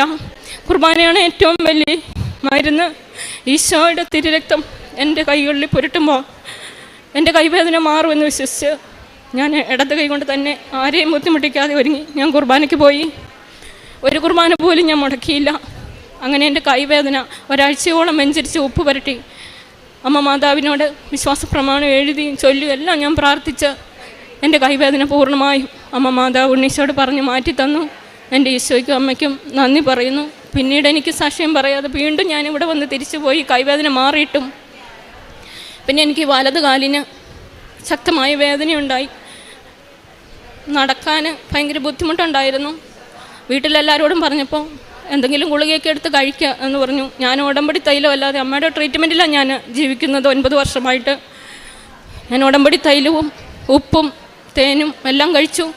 തൈലം നന്നായിട്ട് പുരട്ടി വിശ്വാസപ്രമാണം ചൊല്ലി പ്രാർത്ഥിച്ചു. ജപമാല മുട്ടുമേ നിന്ന് ചൊല്ലി വിശുദ്ധ കുർബാനയിൽ സമർപ്പിച്ച് പ്രാർത്ഥിച്ചു. അതിനുശേഷം എനിക്ക് പിന്നെ കാലുവേദന ഉണ്ടായില്ല. അന്നേരം ഞാൻ സാക്ഷ്യം പറയാൻ വന്നു കഴിഞ്ഞ ആഴ്ച. അപ്പോൾ ഇവിടെ നല്ല തിരക്കുണ്ടായിരുന്നു. ഉച്ച കഴിഞ്ഞാണ് ഞാൻ വന്നത്. സാക്ഷ്യം പറയാനായിട്ട് വീണ്ടും പേടി പോലെ എനിക്ക് തോന്നി. ഞാൻ തിരിച്ചുപോയി. അങ്ങനെ 3 തവണ ഞാൻ സാക്ഷ്യം പറയാനായിട്ട് വന്ന് തിരിച്ചുപോയി. അതിൻ്റെ ഫലമായി ഞാൻ വെറുതെ ജോലി എടുത്തുകൊണ്ടിരുന്നപ്പോൾ വെറുതെ ഇങ്ങനെ തൂത്തതാ എൻ്റെ ഇടത് കണ്ണിൽ. എൻ്റെ ഡ്രസ്സിൻ്റെ തന്നെ എന്തോ ഡ്രസ്സ് തന്നെ കൊണ്ട് ഒരു കാരണവശാലും മുറിയാൻ സാധ്യതയില്ലാത്തതാണ്. എന്നിട്ടും എൻ്റെ കണ്ണ് ശകലം മുറിഞ്ഞു. ഞാൻ ഓടിച്ചെന്ന് എൻ്റെ കണ്ണ് നീർന്ന് കണ്ട് കണ്ണാടി നോക്കി. ഞാൻ ഒന്നും കണ്ടില്ല. അത് കഴിഞ്ഞ് ഞാൻ എൻ്റെ മോനെ കാണിച്ചു. മോനെ, ഇത് കണ്ട കണ്ണ് ഇനി എന്തോ നീറ്റലുണ്ടല്ലോ, ഇതെന്നാ പറ്റുമോ ഒന്ന് നോക്കാവോ എന്ന് ചോദിച്ചു. അയ്യോ മമ്മി, ഇത് ഭയങ്കര സീനാണ് കേട്ടോ, ഭയങ്കര സീരിയസ് ആവും. മമ്മി ഇത് ആശുപത്രി കൊണ്ട് കാണിച്ചു, ഇത് കണ്ണിന് ഭയങ്കരമായിട്ട് പ്രശ്നമാവും എന്നൊക്കെ പറഞ്ഞ് എന്നെ പേടിപ്പിച്ചു. അത് കേട്ടപ്പോൾ എനിക്ക് ഭയങ്കര പേടിയായി. ഞാൻ എൻ്റെ ചേട്ടായിനെ കാണിച്ചു. ചേട്ടായി പറഞ്ഞു കണ്ണിൽ ബ്ലഡ് കെട്ടിക്കിടന്നു കഴിഞ്ഞാൽ കണ്ണിൻ്റെ കാഴ്ചയൊക്കെ പോകും. അതും കൂടെ കേട്ടപ്പോൾ എനിക്ക് ഒരുപാട് പേടിയായി. ഞാനുടനെ അമ്മയോട് ചെന്നിട്ട് പറഞ്ഞു, അമ്മ മാതാവേ, ഞാൻ എല്ലാ മാസവും ഉടമ്പടി എൻ്റെ കയ്യിൽ കിട്ടിയ പിന്നെ ഇന്നീ നേരം വരെ ഞാൻ എല്ലാ മാസവും മുടങ്ങാതെ അമ്മയുടെ അടുത്ത് വരുന്നതാണ്. എനിക്ക് കിട്ടുന്നതിൽ കൂടുതൽ സമയം ജപമാല ചൊല്ലി വചനം എഴുതി കർത്താവിൻ്റെ മുന്നിലിരിക്കുന്നവളാണ്. കൂടുതൽ സമയം ഞാൻ കർത്താവിന് കൊടുക്കുന്നവളാണ്. അമ്മ മാതാവേ, എൻ്റെ കണ്ണിലെ മുറിവുണക്കി തരണേന്ന്. ഞാൻ പിന്നെ വീട്ടിലാരെയും കാണിച്ചിട്ടില്ല. എല്ലാ ദിവസവും കുർബാനയ്ക്ക് പോകുമ്പോൾ ഈശോയെ കാണിച്ച് പ്രാർത്ഥിക്കും. അമ്മ മാതാവിനെ എൻ്റെ മുറിവ് ഇവിടെ കൊണ്ടുവന്ന് കഴിഞ്ഞ മാസം 7-ാം തീയതി ഞാൻ കാണിച്ചു. 7-ാം തീയതി മുതൽ എനിക്ക് ഇന്നീ നേരം വരെ ഉടമ്പടി തൈലമാണ് ഞാൻ ഉപയോഗിച്ചുകൊണ്ടിരിക്കുന്നത്. ഉടമ്പടി തൈലം പരട്ടി ഞാൻ നന്നായിട്ട് പ്രാർത്ഥിച്ചു. ഇപ്പോഴും ഞാൻ ഉടമ്പടി തൈലം പരട്ടി വിശുദ്ധ കുർബാനയിലും പങ്കെടുത്തിട്ടാണ് വന്നത്. ജപമാല 4 എണ്ണവും ചൊല്ലിയിട്ടുമാണ് വന്നത്. ഇതുവരെ എനിക്ക് കണ്ണിന് യാതൊരു കുഴപ്പമില്ല. അമ്മ മാതാവിൻ്റെ മുറിവ് ഉണക്കി തന്നു. എനിക്കെല്ലാവരോടും പറയാനുള്ളത്, എന്ത് സാക്ഷ്യം കിട്ടിയാലും സാക്ഷ്യം പറയാതിരിക്കരുത്. സാക്ഷ്യം പറയണം. എന്നെപ്പോലെ പേടിയായിട്ടാരും സാക്ഷ്യം പറയാതിരിക്കരുതെന്നാണ്. പിന്നെ എനിക്ക് ഇത്രയേറെ അനുഗ്രഹങ്ങൾ തന്നു. അമ്മയ്ക്ക് ഈശോയ്ക്ക് നന്ദി പറയുന്നു. ജോസഫച്ചനെ തന്നതിന്, മരിയൻ ഉടമ്പടി തന്നതിന്, കൃപാസനം ശുശ്രൂഷകരെ തന്നതിന്, അതുപോലെ തന്നെ ഇവിടുത്തെ കൃപാസനം ശുശ്രൂഷകൾ കേൾക്കുമ്പോൾ എനിക്ക് ഭയങ്കര ഇഷ്ടമാണ്. അലക്സച്ചനൊക്കെ പറയുന്ന, ഈ സിസ്റ്റേഴ്സെല്ലാം പറയുന്ന ഓരോ വേർഡ്സും നമുക്ക് ഒരുപാട് അനുഗ്രഹമാണ്. ഉടമ്പടിയിൽ ജീവിക്കുവാനായിട്ട് ഒരുപാട് കാര്യങ്ങൾ അപ്പനും അമ്മയും സഹോദരങ്ങളും സമൂഹവും ഒന്നും പറഞ്ഞു തരാത്ത ഒരുപാട് കാര്യങ്ങൾ ജോസഫ് അച്ഛനിലൂടെ ദൈവപിതാവ് നമ്മളോട് സംസാരിക്കുന്നുണ്ട്. ഉടമ്പടി തന്നതിന് 1000 നന്ദി പറയുന്നു. ഇനി ഉടമ്പടിയിൽ തന്നെ ജീവിക്കണമെന്നാണ് എൻ്റെ ആഗ്രഹം. ജീവിതകാലം മുഴുവൻ ഈ മരിയൻ ഉടമ്പടിയിൽ ജീവിച്ച അമ്മയുടെ പ്രത്യക്ഷീകരണത്തിൻ്റെ സാക്ഷിയാകുവാൻ എന്നെയും ലോകം മുഴുവനെയും അനുഗ്രഹിക്കണമേ എന്ന് പ്രാർത്ഥിച്ചുകൊണ്ട് ഞാൻ എൻ്റെ ഈ സാക്ഷ്യം ഈ പരിശുദ്ധമായ ആൾത്താരയിൽ പരിശുദ്ധ അമ്മയ്ക്കും ഈശോയ്ക്കും സമർപ്പിക്കുന്നു. യേശുവേ നന്ദി. Ave Maria.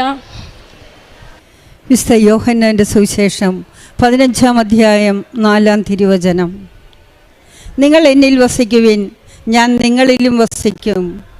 മുന്തിരിച്ചെടിയിൽ നിൽക്കാതെ ശാഖയ്ക്ക് സ്വയമേവ ഫലം പുറപ്പെടുവിക്കുവാൻ സാധിക്കാത്തതുപോലെ എന്നിൽ വസിക്കുന്നില്ലെങ്കിൽ നിങ്ങൾക്കും സാധിക്കുകയില്ല. യേശുവിൽ പ്രിയമുള്ളവരെ, ജാൻസി മാത്യുവിൻ്റെ സാക്ഷ്യം നമ്മോട് പറയുന്നത്, അനേകം കാര്യങ്ങൾ ആ മകൾക്ക് കൊടുത്തു. എങ്ങനെയാ? ഉടമ്പടി ജീവിതത്തിലൂടെ. ആ മോള് പറയുന്നത്, ഈ ഉടമ്പടി ജീവിതം വളരെ അനുഗ്രഹമാണ്. എനിക്കിങ്ങനെ ഒരു ഉടമ്പടി കിട്ടിയത് കൊണ്ടാണ് എനിക്കിങ്ങനെ ഒരു സാക്ഷ്യം പറയുവാൻ സാധിച്ചത്. ബഹുമാനപ്പെട്ട ജോസഫ് അച്ഛൻ യൂട്യൂബിൽ ആരാധനയിൽ പറയാറുണ്ട്, മക്കളെ, നിങ്ങൾ കിട്ടിയ സാക്ഷ്യങ്ങൾ ദൈവത്തെ മഹത്വപ്പെടുത്തുവാൻ കിട്ടുന്ന അവസരങ്ങൾ കളയരുത്. ദൈവത്തെ നിങ്ങൾ മഹത്വപ്പെടുത്തുമ്പോൾ ദൈവം നിങ്ങളെ മഹത്വപ്പെടുത്തും. അതാണ് നിത്യജീവനിലേക്ക് മാറ്റുന്നത്. അങ്ങനെയാണ് ജാൻസി പറയുന്നത്. ജാൻസിക്ക് അനേകം കാര്യങ്ങളാണ് ഈ ഉടമ്പടി ജീവിതത്തിലൂടെ കിട്ടിയത്. എങ്ങനെ? ആ മോള് ചെയ്തത് ഈ 10 കാര്യവും നിങ്ങൾ അവൻ പറയുന്നത് പോലെ ചെയ്യുക. 10 കാര്യങ്ങളാണ് പറഞ്ഞു കൊടുത്തത്. അത് 10ലും വീഴ്ച വരുത്താതെ ആ മോളിത് കൃത്യമായി ചെയ്തപ്പോൾ ഉടമ്പടിയിൽ വിശുദ്ധ കുർബാനയ്ക്കുള്ള പങ്കാളിത്തം, ഡെയിലി ബ്രെഡിലുള്ള പങ്കാളിത്തം, യൂട്യൂബിലുള്ള ആരാധനയിലുള്ള പങ്കാളിത്തം, ജപമാലയിലുള്ള പങ്കാളിത്തം, അവൾ കാരുണ്യപ്രവൃത്തിയിലും പ്രേക്ഷിത പ്രവർത്തനത്തിലുമുള്ള പങ്കാളിത്തം, എല്ലാവരും ഈസ്റ്റർ കാലം നോൻപ് കാലത്ത് കുരിശും വഹിച്ചുകൊണ്ട് മലയിൽ കയറാൻ പോകും, കുരിശുമലയിൽ. എന്നാൽ ഈ ജാൻസി ചെയ്തത് 10-11 കെട്ട് പത്രവുമായിട്ടാണ് മല കയറാൻ പോകുന്നത്. അവളുടെ നടുവേദന എവിടെ പോയെന്നറിയില്ല, ഹോസ്പിറ്റലിൽ പോയില്ല. ആ പ്രേക്ഷിത പ്രവർത്തനം 1-ാം സ്ഥലത്ത് തീരുന്നതിന് മുൻപ് തന്നെ 11 കെട്ട് പത്രവും ജനങ്ങളുടെ കയ്യിലെത്തിക്കുവാൻ ജാൻസിക്ക് സാധിച്ചു. അമ്മയെയും വിളിച്ചുകൊണ്ടാണ് പോയത്. കാരണം എന്താ?